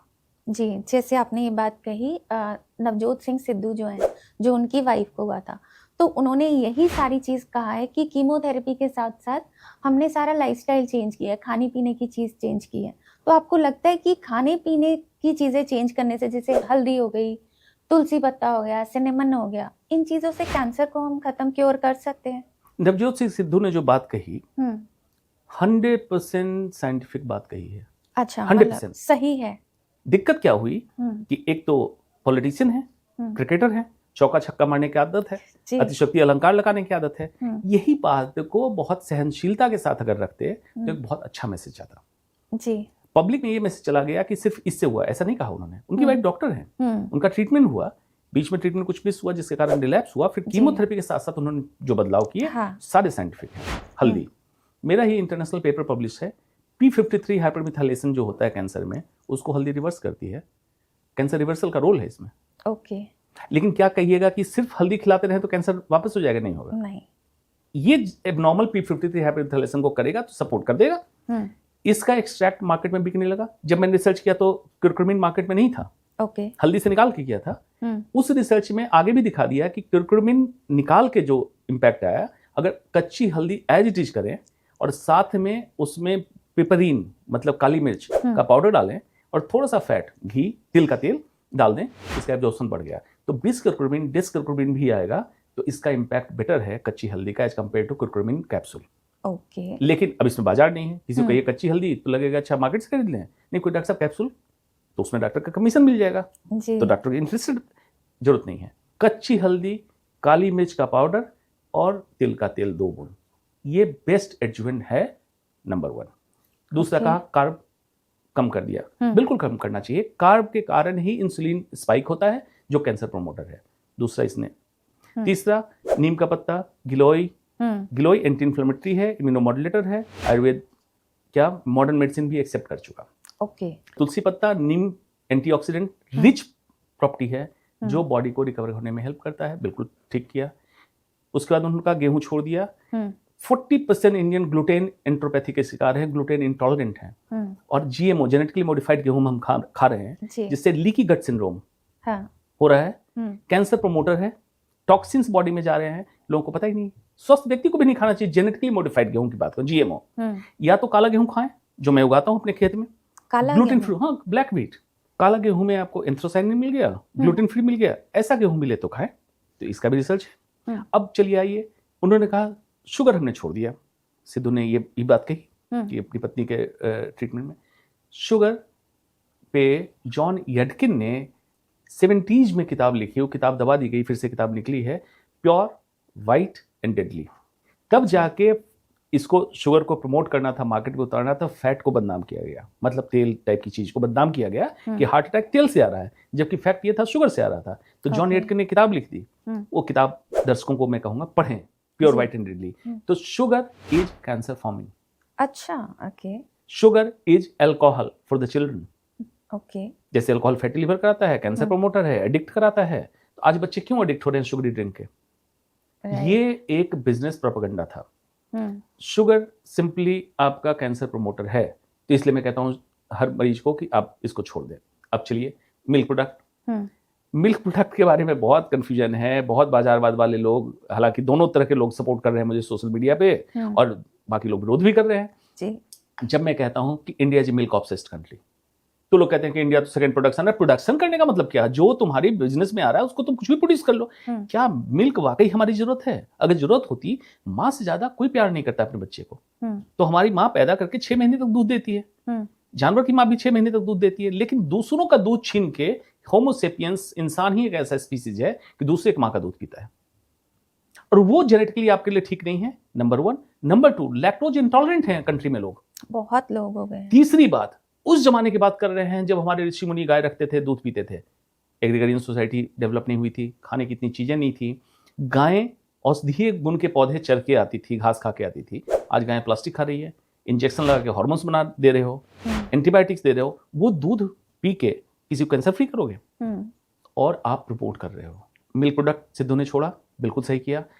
दर्शक जो नहीं मान रहे, मेरे गांव के लोग कहते हैं कि डॉक्टर साहब हम तो अरे पीते आ रहे हो, गलत कर रहे हो, इसका मतलब थोड़ी कि सच कर रहे हो। मेरे कहने पे 2 हफ्ते या 1 महीने दूध छोड़ के देखो और स्वास्थ्य में देखो क्या बदलाव आया, तुम्हें समझ में आ जाएगा। क्रोनिक इन्फ्लेमेशन करा रहा है पूरे बॉडी में ओके आज का दूध, तो इसलिए उसको छोड़ने में क्यों हर्ज है? उसके कारण क्रुएल्टी, एनिमल क्रुएल्टी इतनी बढ़ी है। वो चलिए एनिमल एनजीओ वाले सारे कह रहे हैं, लेकिन उनको कोई सुन नहीं रहा है। क्रुएल्टी बढ़ी है, इतनी क्या जरूरत हमारी दूध की है? नहीं है। तो जो हम ये चाय कॉफी में लेते हैं वो भी सेफ नहीं है। चाय पीनी है या दूध पीना है, अब उसका भी देखिए कॉन्सेप्ट। चाय पत्ती में गुण है ना, तो आप ब्लैक टी पीते, ग्रीन टी पीते, ब्लैक कॉफी पीते, लेकिन क्योंकि हिंदुस्तान में टी की परंपरा नहीं थी, अंग्रेज मार्केट करना चाहते थे, यहाँ लोग दूध पीने के कल्चर में थे, तो उन्होंने कहा दूध में पत्ती मार दो। आज भी देखिए पुराने लोग क्या कहते हैं, दूध में पत्ती मार दें, चाय नहीं बोलते हैं। हाँ। इसलिए इसको ऐसे इंट्रोड्यूस किया। लेकिन चाय हैज बिकम वक्त बेवक्त हर वक्त इस कम वक्त चाय का वक्त है जी। इसको हमें अपने कम वक्त को अपने जीवन से निकालना पड़ेगा। या फिर ब्लैक टी लें, ये ब्लैक टी लें, ब्लैक कॉफी लें, ग्रीन टी लें, there are many teas other than milk tea. Milk tea का कल्चर सिर्फ इंडिया में ही है।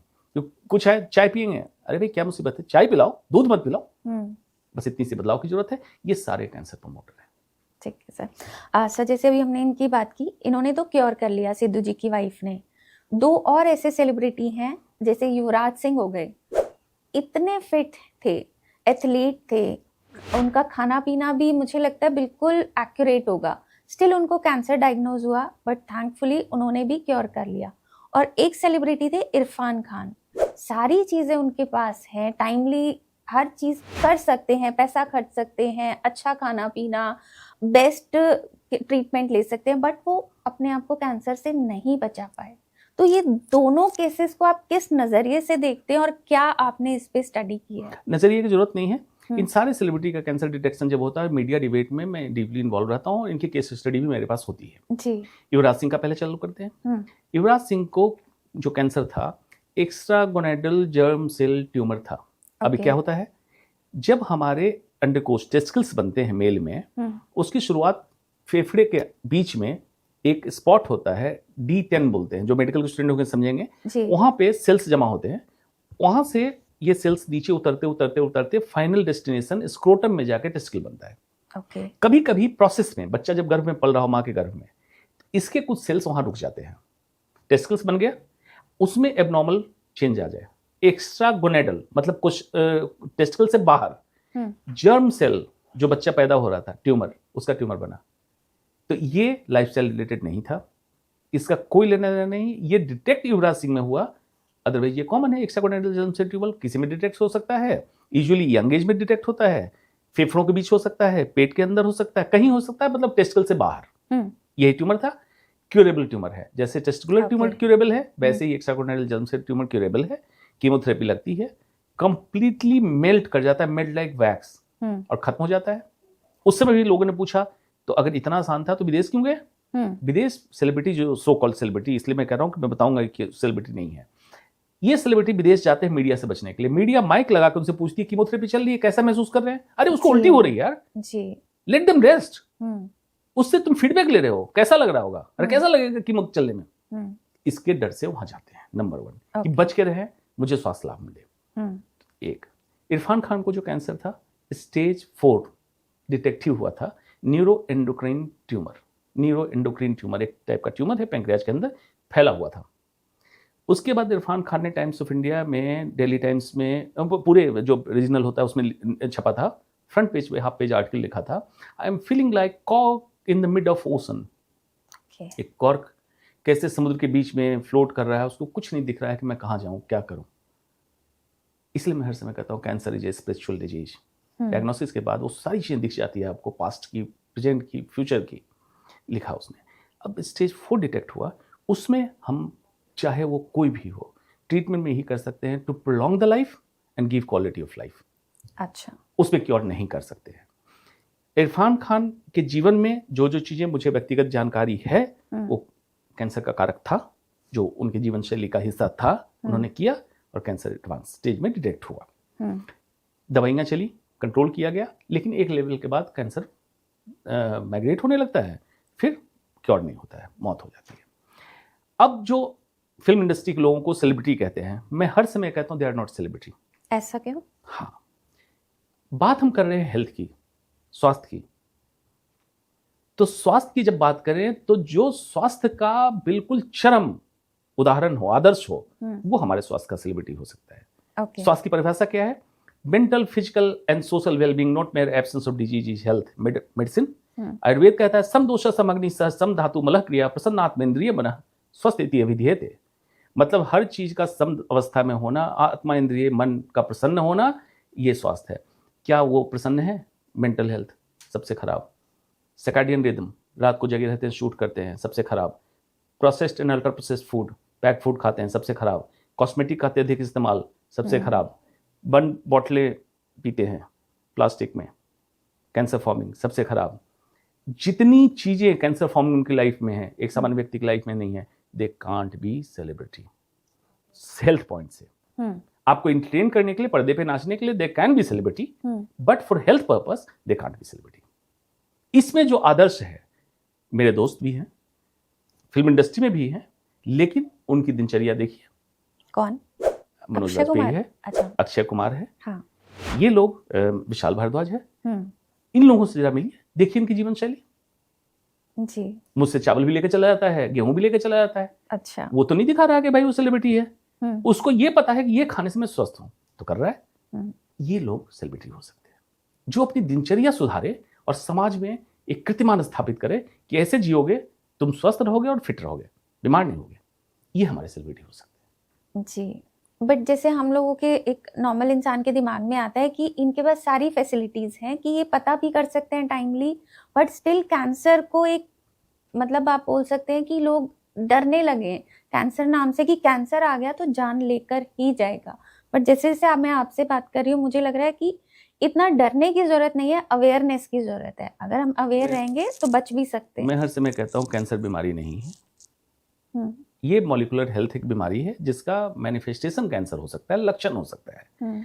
आपको सिर्फ इतना जागरूक होना है कैसे अपने मॉलिक्यूलर हेल्थ को ठीक रखें, नंबर 1। नंबर 2, अगर कैंसर हो भी गया तो रिवर्स कर लेगा, बताया तो बॉडी में सिस्टम है जी। और वो छूट भी गया किसी कारण से, आपका नॉर्मल लाइफस्टाइल चल रहा था, तो अवलोकन करें अपने जीवन शैली में कहाँ कहाँ गड़बड़ी, उसको करेक्ट करें, ट्रीटमेंट कराएं, ठीक हो जाएंगे आप। सही बात है। इसको इतना हवा ना बनाएं, हवा बना के व्यापार करना आसान हो गया लोगों को, इसलिए इसका खतरा, इसका डर लोग कम नहीं होने दे रहे हैं। क्योंकि देखिए, बिकती वही चीजें हैं जिसमें ख्वाब या खतरा हो। सच बात है और गहरी बात है, तो इससे निकलना पड़ेगा। लेकिन सर जितना हम जानते आए हैं, हम लोग नहीं जानते, बट कीमोथेरेपी नाम से ही लोग डर जाते हैं। और अगर हमने कोई फिजिकल देखा भी है किसी को कैंसर, तो ड्यूरिंग दैट जो कीमोथेरेपी होती है उनको बहुत परेशान देखा है, रोते हुए देखा है, हिम्मत हारते हुए देखा है। तो शायद इसीलिए आम जनता डरती है कीमोथेरेपी के नाम से या कैंसर के नाम से। उसके 2-3 कारण हैं। पहला कारण खर्चा, पहला डर, पहला रोने का कि मैं इलाज करा पाऊंगा, खर्चा होगा, कहाँ से आएगा पैसा, आर्थिक, जो मैंने कहा आर्थिक कैंसर। दूसरा साइड इफेक्ट, कीमो में पता नहीं क्या साइड इफेक्ट हो, मैं ठीक हो पाऊंगा नहीं हो पाऊंगा, कि रेडिएशंस हैवी होते हैं। तीसरा मानसिक, मतलब इंसान डरा हुआ है कि मैं ठीक हो पाऊंगा नहीं हो पाऊंगा, मर तो नहीं जाऊंगा, मौत तो नहीं आएगी। इसी समय हैंड होल्ड की जरूरत है। हैंड होल्ड कौन करेगा? जो ऑन्कोलॉजिस्ट उसको ट्रीट कर रहा है जी। वो उसको तीनों चीजों की जानकारी है कि मरीज ठीक होगा कि नहीं होगा, खर्चा कैसे इसका कम कर सकते हैं, और जो मानसिक प्रताड़ना इसको हो रही है, जिस पीड़ा से गुजर रहा है कि मैं ठीक होऊंगा कि नहीं होऊंगा, वो भी सच्चाई के साथ उसको हैंड होल्ड करेगा, बताएगा जी। और देख लीजिए 70-80% लोग शांत हो जाएंगे। मैं तो अपने अनुभव से बता रहा हूँ कि शांत हो जाते, बोलते हो गया डॉक्टर साहब। वो कीमो से नहीं डरा हुआ था जी, कीमो के इन चीजों से डरा हुआ था। कैंसर ये जेनेटिक ही होता है या वैसे भी हो सकता है? बहुत अच्छा सवाल है ये। सिर्फ 5 से 15% कैंसर जेनेटिक है। ओके। सिर्फ 5 से 15% कैंसर ही जेनेटिक है, 85% कैंसर जेनेटिक नहीं है। ओके। मतलब इसका क्या हुआ, जैसे एंजेलिना जॉली का आपने नाम सुना होगा, उन्होंने प्रोफिलैक्टिक ब्रेस्ट सर्जरी कराई। BRCA gene BRCA1 BRCA2 2 gene discover हुआ, पता चला जिनमें पॉजिटिव उसमें ब्रेस्ट कैंसर होने की संभावना है। उन्होंने अपना टेस्ट कराया, पता चला उनमें पॉजिटिव है। उनकी मदर को ब्रेस्ट कैंसर था, उनकी नानी को ब्रेस्ट कैंसर था, लेकिन उस समय ये जीन रिसर्च नहीं हुआ था। तो उन्होंने पहले सर्जरी करा ली कि कैंसर हो ही नहीं, ब्रेस्ट टिश्यू ना होगा ना कैंसर होगा जी। ये तो जेनेटिक कैंसर में आएगा 5 से 15%, मतलब अनुवांशिकी, हमारे फैमिली में एक जीन दूसरे जीन पीढ़ी दर पीढ़ी आई। बाकी कैंसर फैमिलियल हो सकता है, मतलब एक फैमिली में ज्यादा लोगों को कैंसर हो, क्यों? जीवन शैली सेम हो, वातावरण सेम हो, अंडरग्राउंड वाटर सेम कंज्यूम कर रहे हो, फूड कंटामिनेशन सेम हो, कुछ भी हो सकता है, या स्पोरेडिक, मतलब उस इंसान को घर में किसी को कैंसर ना हो। तो 85% कैंसर का जीन से कोई लेना देना नहीं है। अच्छा। और थॉमस शेफर्ड, अच्छा साइंटिस्ट है, वो तो कह रहा है कि cancer is not genetic at all, it's a metabolic syndrome. मतलब कह रहा है तुम्हारे पोषण में, पाचन में, शरीर के अंदर जो मेटाबॉलिज्म हो रहा है उसमें गड़बड़ी के कारण कैंसर हो रहा है, ये सच है। Cancer is a metabolic disease. Okay. तो हमें कॉन्सेप्ट चेंज करना चाहिए, ये नहीं मान लेना चाहिए कि ये तो ऊपर वाले का किया हुआ है, जीन में होगा तो कैंसर होगा, ये बिल्कुल ऐसा नहीं, निकालो इस दिमाग से। वो बहुत कम है, सिर्फ 15%, मैक्सिमम 5 से 15% के रेंज में फॉल कर रहा है, उससे ज्यादा कैंसर जेनेटिक नहीं है। ठीक है, ये तो बहुत बड़ा मिथ आपने हमारा क्लियर किया है जी। सर एक चीज और हम देख रहे हैं, दिल्ली में रहते हैं और पॉल्यूशन डे बाय डे बढ़ता ही जा रहा है, रहना मुश्किल हो गया है, थ्रोट इन्फेक्शन रहने लगा है, आंखों में जलन रहने लगी है। तो क्या पॉल्यूशन से भी कैंसर का खतरा बढ़ता जा रहा है? बिल्कुल, पॉल्यूशन डायरेक्टली रिस्पॉन्सिबल है कैंसर के लिए। एक पॉलिटिशियन कर्नाटक के थे, नॉन स्मोकर थे, दिल्ली रहते थे, क्योंकि सांसद थे, मंत्री थे, उनको लंग कैंसर जब हुआ तो मैंने ये बात कही तो उस बात को दबा दी गई। अच्छा। दिल्ली का जो पोल्यूशन का स्तर है, फेफड़े का कैंसर ही नहीं, कई कैंसर, हार्ट डिजीज, बच्चों में डेवलपमेंट डिसऑर्डर से लेकर डायबिटीज, मोटापा, कई चीजें बढ़ा रहा है। और ये छोटी प्रॉब्लम नहीं है, नहीं, मेजर प्रॉब्लम है। लोग कहते हैं क्या करें, दिल्ली छोड़ दे, मैं कहता हूं नहीं, change the politician. But politician change करने से पॉल्यूशन कैसे? Who works for your food, who works for your breath, जो आपकी सांस के लिए काम करे, आपके खाने के लिए काम करे। मतलब खाना फ्री ना दे, हमें फ्री नहीं चाहिए, हम कमा लेंगे। हाँ। खाने की क्वालिटी, गुणवत्ता की निगरानी करे, इसी के लिए चुन के भेजते हैं। और सांस हम ठीक ले पाए। 5 जो एलिमेंट्स है लाइफ का, दिल्ली में रहने वाले के 5 एलिमेंट्स में क्या मिला? क्षिति जल पावक गगन समीरा। शुद्ध पानी, शुद्ध हवा, शुद्ध खाना, शुद्ध वातावरण। हमें क्या मिल रहा है? कुछ भी नहीं। किस लिए हम वोट कर रहे हैं? किस लिए हम टैक्स पे कर रहे हैं? दिल्ली में सेस हम एक्स्ट्रा देते हैं, ग्रीन सेस, किस लिए दे रहे हैं? हमें डिमांड करना पड़ेगा। हमारी प्राथमिकता स्वास्थ्य होनी चाहिए, हमें बोलना पड़ेगा जी। आपने जो मांगा वो मिला, मंदिर मांगा मंदिर मिला, 370 मांगा मिला, आप मांगिए, स्वास्थ्य आपकी प्राथमिकता, मिलेगा। पॉलिटिशियंस आर श्रूड, धूर्त होते हैं, वो वही देंगे जो आप मांगेंगे।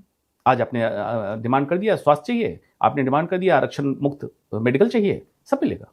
नहीं मिल रहा है, लेकिन ये तो एक बेसिक नीड है कि हमें एयर क्वालिटी अच्छी चाहिए या शुद्ध खाना चाहिए, पानी चाहिए, जरूरत है। नहीं मिल रहा। यूके में टेम्स नदी है, इतनी गंदी हुआ करती थी, कॉलरा, विब्रियो कॉलरा जो होता था, माना जाता था कि इसकी जहरीली गैस से हो रहा है। हालांकि बाद में पता चला विब्रियो कॉलरा एक बैक्टीरिया है, गंदे पानी से हो रहा था। आज टेम्स रिवर में लोग फिशिंग करते हैं। अच्छा। इतना क्लीन कर दिया। 2 साल पहले की बात है, वहां पे AQI लंदन का 12 हो गया, 1 to 12। वाओ। दिल्ली वालों के लिए अजनबी बात है, 3 डिजिट की आदत है। हाँ। वहां पे संसद में डिस्कशन हो रहा है कि 50 years down the line pollution control का क्या प्लान है आपका। अच्छा जी, जागरूकता इस लेवल पे हमें चाहिए। हाँ, बिल्कुल। हम लोग, भारत की सभ्यता जो है मर चुकी है, क्रांति खत्म है, हम जाग ही नहीं रहे हैं जिस मुद्दे पे जागना चाहिए। हम टॉपिक कुछ और डिस्कस कर रहे हैं। हमें इन मुद्दों पे जा, उसके बाद ना हमें रोजगार चाहिए, ना हमें फ्री बीज चाहिए पॉलिटिशियन से। हम अगर स्वस्थ रहें, मानसिक अपलिफ्टेड रहेंगे, हम इनोवेशन करेंगे, हम पूरे वर्ल्ड को कुछ दे सकते हैं। हमारे बच्चे टैलेंटेड हैं, सबको मालूम है बात। फिर बच्चे अमेरिका चले जाते हैं छोड़ के ब्रेन ड्रेन में। तुम यहां दो ना सिस्टम, फैसिलिटीज ही नहीं है सारी। क्यों? यही भारत था जहां लोग सीखने आते थे, आज भारत छोड़ के जा रहे हैं।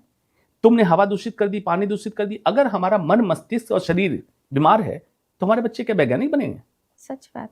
हमें सिर्फ इतने करने की जरूरत है। फॉगी ब्रेन हो रहा है पोल्यूशन से, इंसान सोच नहीं पा रहा है, यहां से वैज्ञानिक सोच निकलेगी। ये हमारा मौलिक अधिकार है, स्वस्थ समाज और साफ हवा, साफ पानी, साफ खाना, ये हमारा मौलिक अधिकार है। बिल्कुल, और जो मिलना ही चाहिए, इसके लिए हमें मांग भी नहीं करनी चाहिए, ये तो अधिकार है जी। तो जैसे आपने बोला ये पॉल्यूशन से हो सकता है कैंसर और बढ़ भी रहा है, तो क्या ये जो मास्क है N95 को बोला जा रहा है, ये सेफ है, इससे सेफ्टी है? N95% पॉल्यूटेंट्स को फिल्टर करता है, ये सच है। लेकिन क्या आप पूछिएगा मुझसे कि प्रैक्टिकल सॉल्यूशन है? नहीं है जी। अब जिनको हार्ट की तकलीफ है, फेफड़े की तकलीफ है, उनकी मजबूरी है, लगा सकते हैं कुछ देर के लिए क्योंकि एक्टिविटी उनकी कम है। लेकिन जो व्यक्ति 24 घंटे में से 20 घंटे, 18 घंटे या 15 घंटे बाहर काम कर रहा है, कितनी देर मास्क लगा काम करेगा जी? क्योंकि ड्यूरिंग कोविड भी जिन्होंने मास्क लगाए थे उन्हें अस्थमा हो गया था, प्रॉब्लम्स हो गई थी। दूसरा क्या है कि आपका पोल्यूशन कंट्रोल, पोल्यूशन इस पे बात करते हैं कि फॉगिंग कर देंगे, दिस कर देंगे, दैट। पोल्यूशन कम कैसे करें, रोके कैसे, इस पे कोई बात नहीं होती पूरे साल जी। जब दिवाली के समय ये समस्या चालू होती है तो फॉगिंग चालू करते हैं। वो क्या करते हो बेसिकली, तुम दिखाते हो कि पोल्यूशन कम कर रहे हो, कम नहीं कर सकते हो। गंदगी हो रही है उसको कम करो ना, उस पर कोई काम नहीं हो रहा है। हमें काम वहां करने की जरूरत है। एक, अब आदर्शवादिता की बात हो गई कि ना नौमन घी होगा ना राधा नाचेगी। अब हर इंसान क्या करे, जब तक ये पॉलिटिशियन चेंज नहीं कर पाता है, जब तक पोल्यूशन कंट्रोल नहीं हो पाता, तब तक क्या करे, अपने इंटरनल सिस्टम को स्ट्रांग करो, डिफेंस सिस्टम को। इसी वातावरण में रह रहे हो, कुछ लोग बीमार हो रहे हैं, कुछ लोग नहीं हो रहे हैं। कौन बीमार नहीं हो रहा है? जिसका डिफेंस सिस्टम स्ट्रांग है। कैसे? Lung defence system, GI defence system and molecular defence system. 3 defence system हमारा स्ट्रांग होना चाहिए।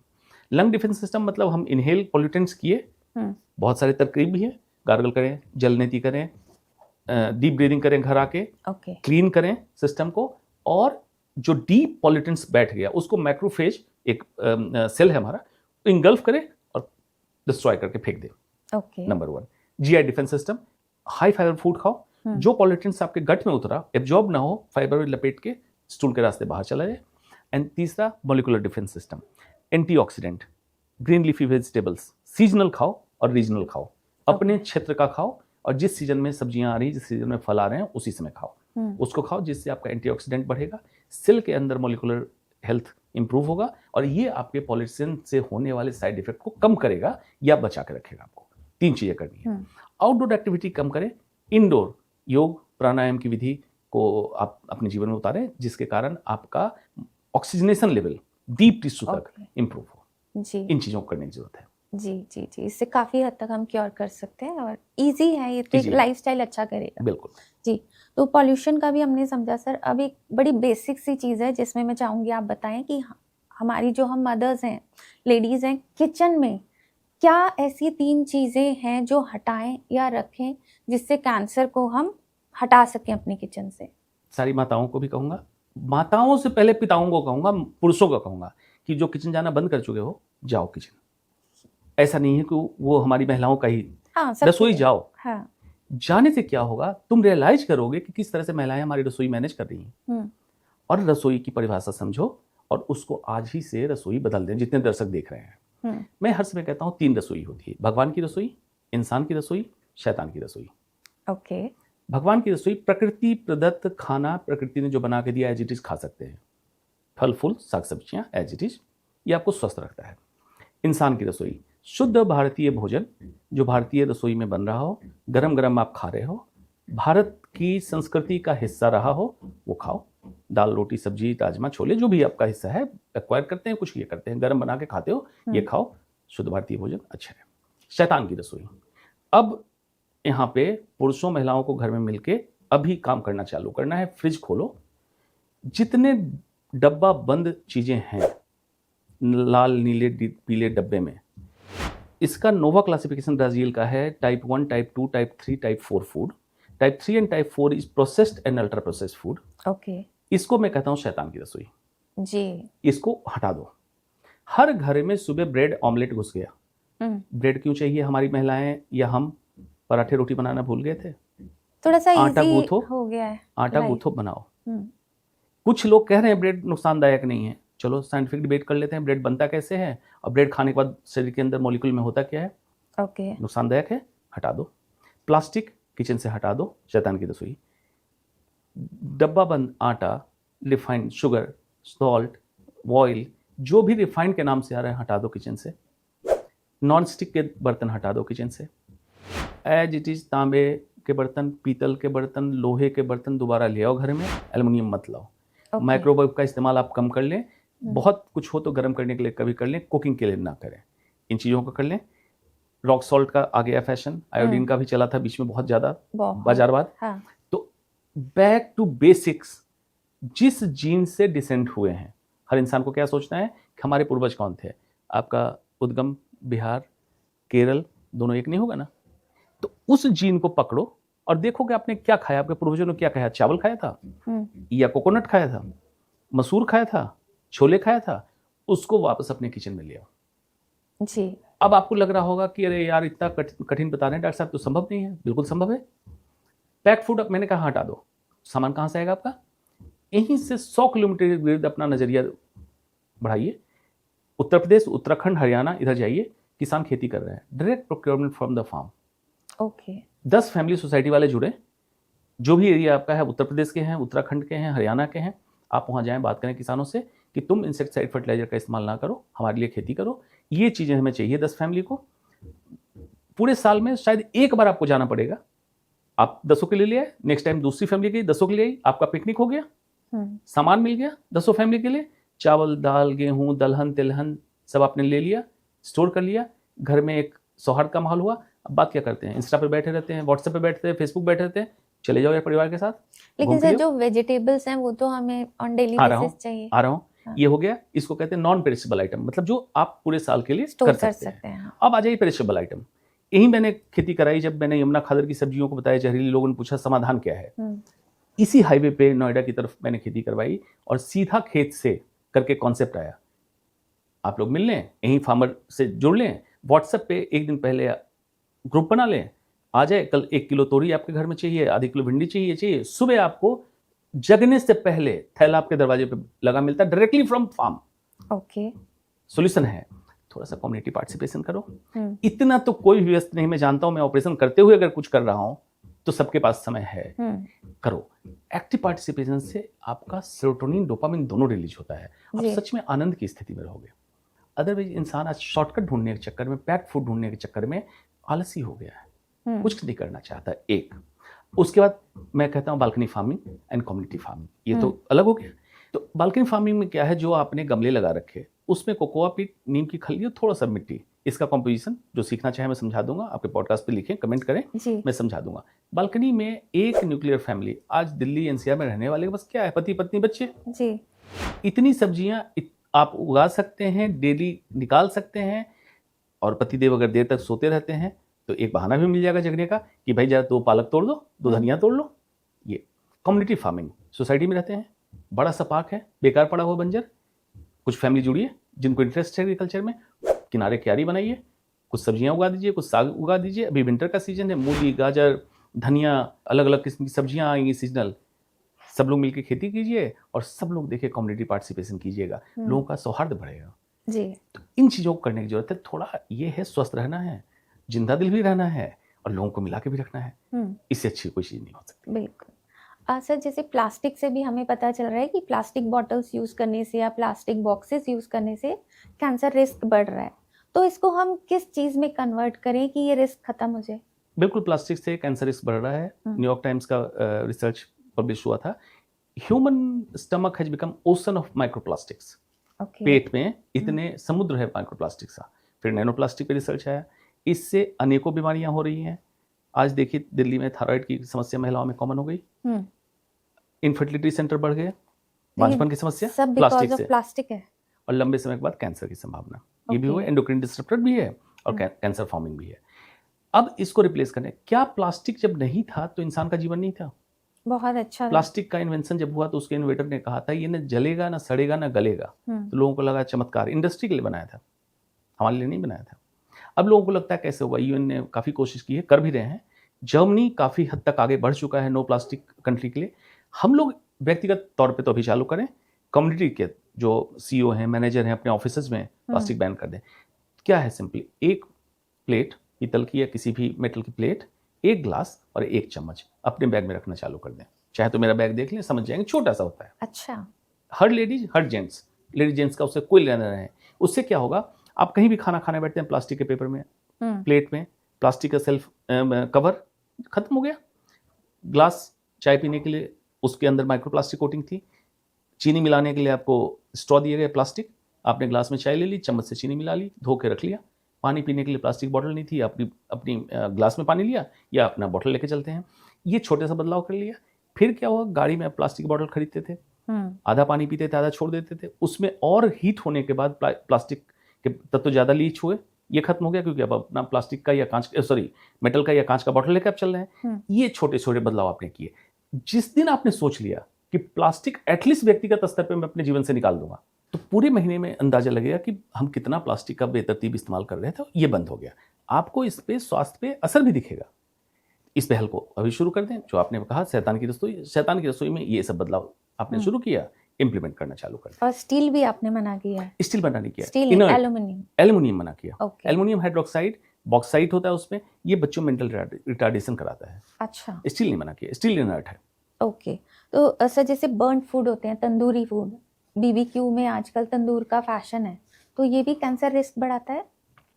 प्रोटीन जब हम कुक करते हैं, स्मोकी फूड खास करके, सिंपल तंदूर नहीं, स्मोकी फूड, जापान में स्टमक कैंसर बहुत कॉमन है। अच्छा, नाइट्रोसामिन एक तत्व बन जाता है स्मोक फूड के कारण। खास करके एनिमल प्रोटीन को अगर हम स्मोक पे ज्यादा कुक करें तो नाइट्रोसामिन का कन्वर्जन, नाइट्रोसामिन कैंसर फॉर्मिंग है। लेकिन क्या एक बार तंदूर के खाने से कैंसर हो जाएगा? नहीं, आंसर इज नो।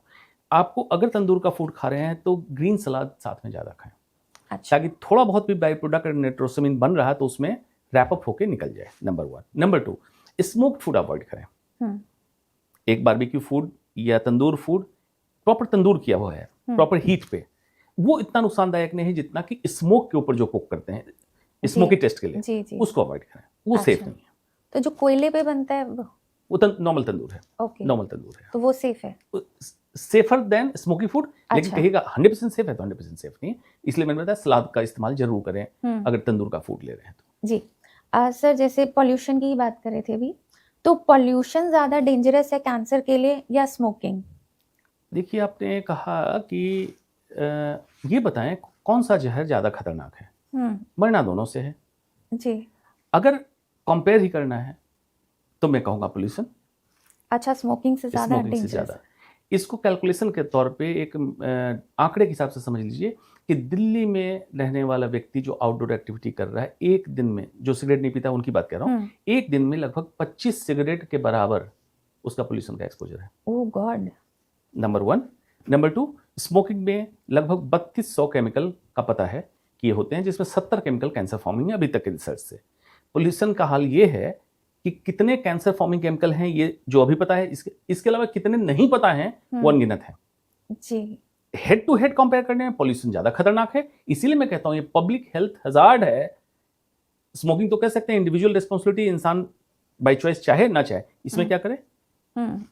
पूरी तरह स्वस्थ व्यक्ति 25 cigarette per day Delhi NCR में रहने के लिए kind of health penalty tax दे रहा है जी। इसलिए इतना बड़ा ये बर्निंग इशू है पोल्यूशन। कमाल है वैसे दिल्ली का। अब सर, आपने हमें काफ़ी अवेयरनेस दी, काफ़ी चीज़ें हमें समझ आई, मुझे लगता है हमारे व्यूअर्स को भी आई होंगी। मेरे कुछ क्वेश्चंस हैं जो मैं चाहूँगी आप 1 लाइनर या 2 लाइनर में हमें बताइएगा, सो दैट थोड़ी सी और अवेयरनेस बढ़े। रैपिड फायर राउंड जी, kind of rapid fire. Sir, पहला क्वेश्चन है कि is cancer more common in men और women? In general cancer is more common in men than women. तो ऐसा मतलब रीजन कोई? अब चलिए, तो जेंडर वाली बात हो जाएगी, लेकिन बता देता हूँ। मर्द की आयु औरत से कम होती है। अच्छा। मर्द को ज्यादा बीमारियां होती हैं, औरत के कंपेयर नॉट ओनली कैंसर, सारी बीमारियां। हाँ। मर्द एक्सीडेंट के लिए ज्यादा प्रोन होते हैं क्योंकि बाहर ये करते हैं। आत्महत्याएं जितने लोग अटेम्प्ट लेते हैं तो उसमें मौत तक पहुंचना मर्द ज्यादा पहुंचते हैं, औरतें कम पहुंचती हैं। उसके बहुत सारी थ्योरी हैं कि मर्द जब भी आत्महत्या के लिए कोशिश करेगा तो ऐसा मेथड इस्तेमाल करेगा जो डेडली ही होगा। औरत होता नस काट ले, ये कर ले, तो क्योंकि औरत के पास एक्सेस कम है, मर्द के पास पिस्टल का एक्सेस है, चाकू का एक्सेस है, तो ये रिसर्च का पार्ट है। इस तरह से देखिएगा तो सर्वाइवल जो एक्सटिंक्ट है हमारा मर्द और औरत का, तो मर्द इंफीरियर है सर्वाइव करने के लिए, औरत सुपीरियर है सर्वाइव करने के लिए। औरतें हार्ट अटैक के लिए प्रोटेक्टेड होती है जब तक मेंस्ट्रुअल साइकिल चल रही है, जो हार्मोनल। मर्द प्रोटेक्टेड नहीं है। जब मेनोपॉज आ जाता तब मर्द और औरत का स्लोली हार्ट अटैक का रिस्क फैक्टर एक लेवल पे आता है, लेकिन उसके पहले औरत प्रोटेक्टेड है। औरतें इमोशनली आपको ज्यादा वल्नरेबल दिखेगी, लेकिन ब्रेकडाउन की बात होगी तो औरतें संभल जाएगी, मर्द टूट जाएगा। ये एक हमारे जेनेटिक मेकअप का पार्ट है, मेल का कैसा होगा, फीमेल का कैसा होगा। Similarly cancer is more common in men as compare to women. कुछ कैंसर स्पेसिफिक फीमेल का है वो तो फीमेल में ही होगा, जैसे सर्वाइकल कैंसर और इस तरह का। जी जी सर, जो कैंसर है मोस्टली लास्ट स्टेज पे ही डिटेक्ट होता है, उसका क्या रीजन है? इग्नोरेंस, अज्ञानता। ओके। समाधान जागरूकता। और बिगेस्ट मिथ क्या है कैंसर के लिए? कैंसर इज इनक्यूरेबल, मिथ है ये, मिथ है। कैंसर इज क्यूरेबल, ये सच है। शुगर का वैसे आपने हमें थोड़ा सा बताया था, बट स्टिल मैं पूछूंगी, डज ईटिंग शुगर और sugar free items cause cancer? Sugar is directly and indirectly responsible for cancer. Sugar free जितने हैं, स्पेशली स्पार्टेम, इरिथ्रिटॉल, ये सब कैंसर प्रोमोटर हैं। शुगर फ्री समझ के ये ना समझें कि ये आपको लेस रिस्क कर रहा है। ओके, मतलब ये सब हमें जस्ट एक मार्केटिंग स्ट्रैटेजीज है, अदरवाइज दोनों में रिस्क सेम है। बिल्कुल। कोई ऐसा वे है जिसमें हम कैंसर घर पे डिटेक्ट कर पाए कि ये सिम्टम्स हैं? असामान्य लक्षण 3 हफ्ते के बाद भी बरकरार रहे या बार बार कोई लक्षण आता रहे, आप सचेत हो जाएं और उसको चेक कराएं। लाइक आवाज में बदलाव, लंबी खांसी, एसिडिटी, अपाचन, पेट में दर्द, भारीपन रहना, कहीं से ब्लड आ जाना, कहीं गठान का होना, इस तरह के लक्षण जो हाल फिलहाल में हुए और बरकरार हैं, खत्म नहीं हो रहा है, आप इसको चेक करा लें। Which foods are good and bad for cancer patients? High carb food, bad. Green leafy vegetable, plant-based food, good. Okay. Animal protein, inferior. Plant-based protein, superior for cancer patients. Okay. Packed food, bad. Freshly made Indian food, good. Indian food. क्यों? Properly green leafy vegetables आपको मिल रहे हैं, protein मिल रहा है, साथ में हल्दी Indian food का हिस्सा है जो एंटी कैंसर है। अदरक, लहसुन, अजवाइन, लौंग, ये औषधि है जी, ये मसाला नहीं है। हाँ। तो इंडियन फूड, इसीलिए मैं बार बार कहता हूँ कि हमारे हिस्से में बहुत सारी औषधियाँ डाल दी गई थी ये हमारे अफसोस की बात है कि हम पिज्ज़ा बर्गर पे गए जिसमें औषधियाँ नहीं है। जी बिल्कुल सही बात है सर।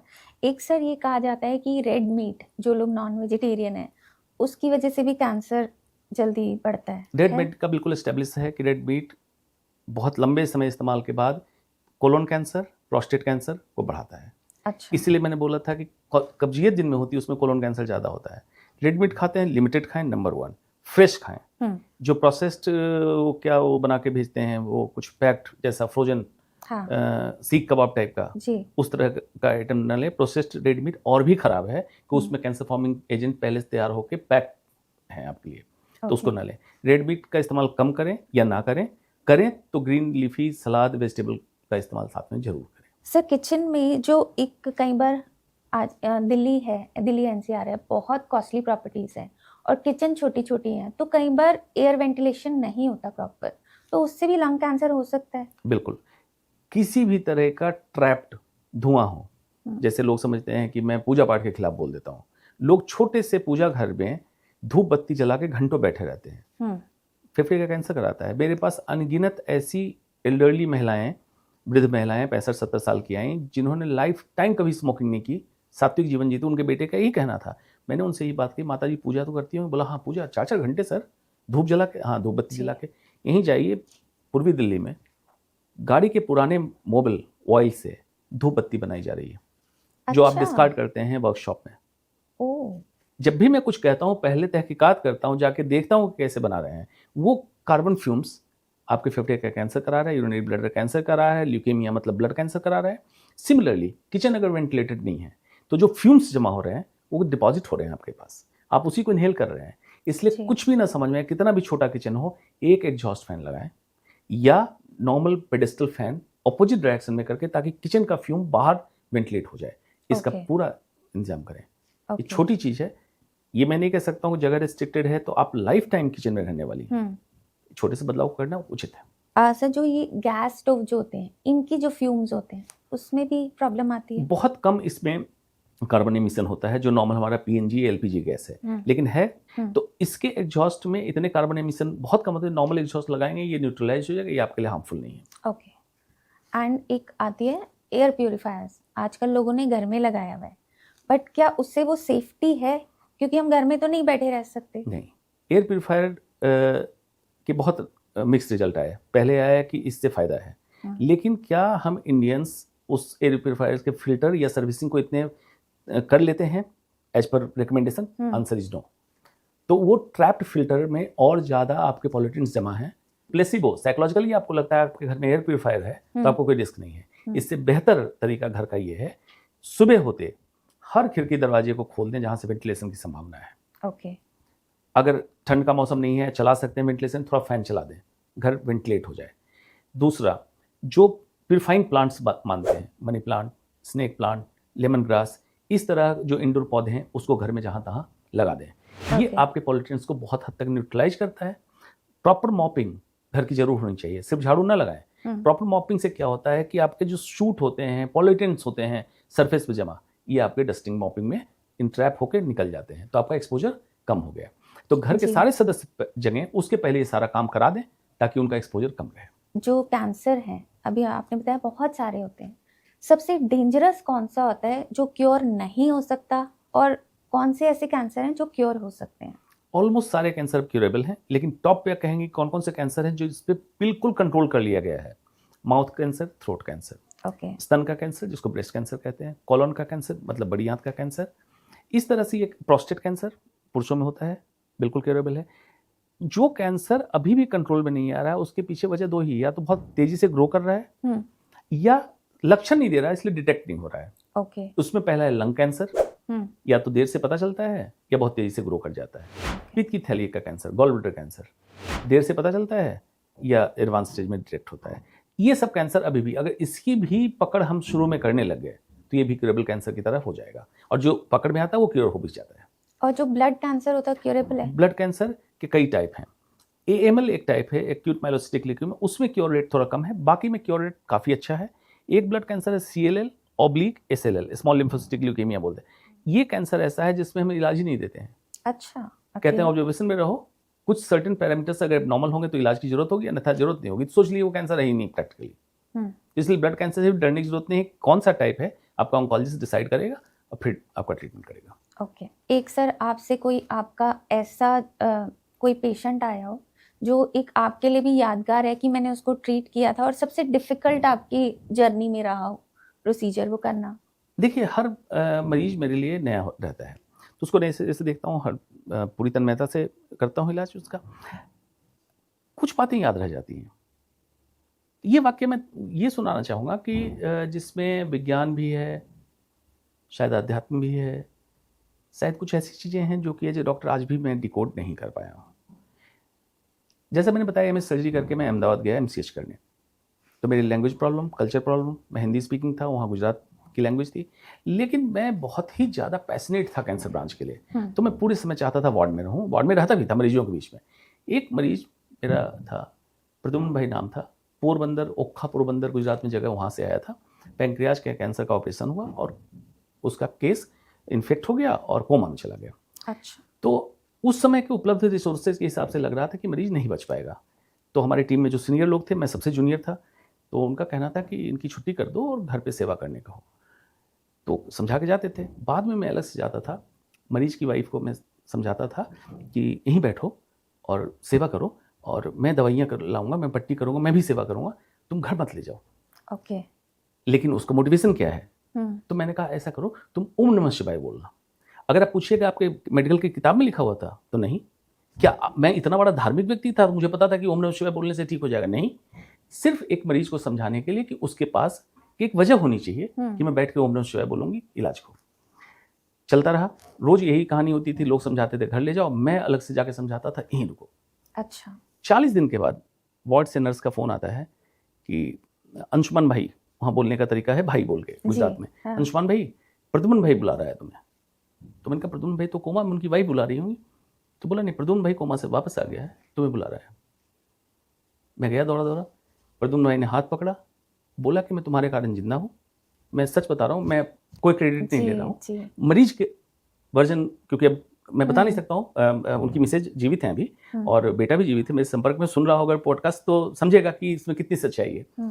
तो बोला कि आपने मेरी वाइफ को कहा था ओम नमः शिवाय करने के लिए, तो मैं भी करता था। अच्छा। तो मैंने कहा प्रद्युम्न भाई तुम तो कोमा में थे, तुम्हें मेरी बात कैसे पता है? बोला तुम मेरे लिए दवा लेने जाते थे डायरेक्टर ऑफिस में इंडियन कराने, तो मैं भी वहाँ था, मैं रहता था। मेडिकल साइंस के हिसाब से वो कोमा में बॉडी वहाँ है, सेंस वहाँ है, वो कौन था? जी। फिर कोमा से बाहर निकलते किसी ने तो बताया नहीं उसको। वाइफ भी रो रही है, उसको बिलीव नहीं हो रहा है कि क्या बोल रहा है ये। मरीज रिकवर हुआ, डिस्चार्ज हुआ। जब मैं वहाँ से पास हो गया, गोल्ड मेडल लेने में गया अगले साल पास होने के बाद, तो पोरबंदर से मुझे मिलने आया, मुझे एक घड़ी दी, मुझे लेके गया ओखा पोरबंदर, सब जगह घुमाया। वो मेरे लिए एक रिवार्ड था। अदर देन MCH डिग्री भी एक मरीज का जो ग्रेटिट्यूड था मेरे लिए, मेरे लिए रिवार्ड था। क्या ये वाक्य मुझे अभी भी याद है। वंडरफुल, मतलब कमाल है सर। इसी से मैं एक चीज़, जैसे आपने बताया आपका बिलीफ है, बट क्या सच में डॉक्टर्स, मतलब साइंस ने इतनी तरक्की कर ली है, भगवान में बिलीव करते हैं, उन्हें लगता है कि भाई आधा एक काम तो हम कर रहे हैं बट बाकी उसके ऊपर है। जब आप ऑपरेशन थिएटर में होते हैं या कोई ऐसा केस आ जाता है जिसकी कोई उम्मीद ही ना हो, तो आपका बिलीफ है भगवान में। क्योंकि एक चीज़ और ऐड करना चाहूँगी, एक हॉस्पिटल है, उनकी जो 5 लाइन है, टैग लाइन है, उसमें उन्होंने लिखा है वी केयर ही क्योर्स।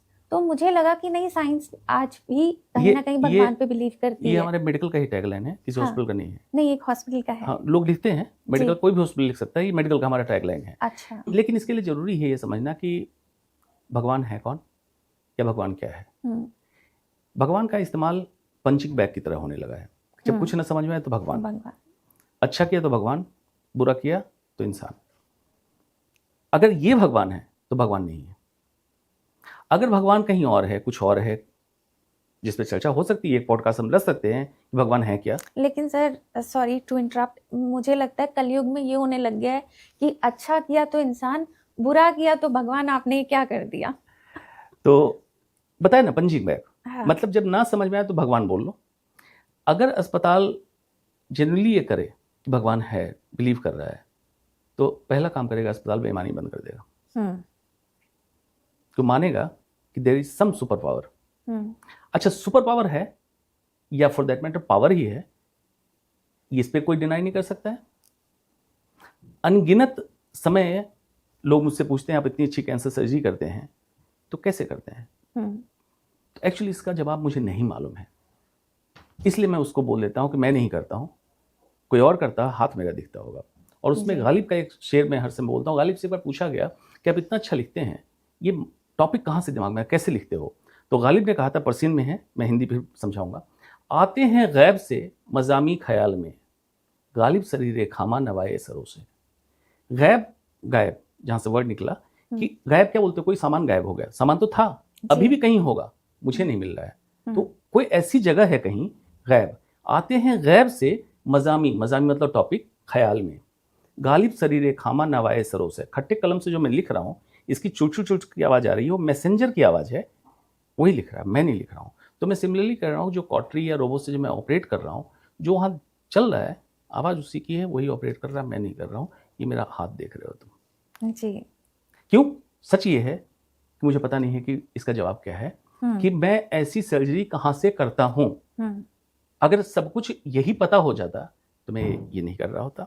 अगर सब कुछ यही डिफाइंड होता बुक की या डिग्री के बाद, ये सर्जन ऐसा ही काम करे, तो सारे सर्जन एक ही काम कर रहे होते। बिल्कुल। तो वो क्या है? गैब से मजामी ख्याल में। जी, क्या बात है सर। मतलब पहले मैंने अपनी लाइफ में पहले डॉक्टर देखे हैं जो फिलॉसफी भी बहुत अच्छी जानते हैं और बातों को उसी तरीके से पिरोते हैं। मतलब वंडरफुल, आपसे बात करके मुझे बहुत मज़ा आया। चलते चलते अब मैं, जो आपके कैंसर पेशेंट्स थे, आपने बहुत लोगों को ठीक किया है और बहुत लोग हमें सुन रहे होंगे, तो मैं चाहती हूँ जो स्टिल अभी इस चीज़ से जूझ रहे हैं, कैंसर से पीड़ित हैं, उनके लिए आप क्या एक अपनी तरफ से संदेश देना चाहेंगे? सारे दर्शकों के लिए, कैंसर पेशेंट पे तो लागू होगा ही होगा। हर समय मैं कहता हूँ doctor Anshuman strategy for health, उसको फॉलो करें।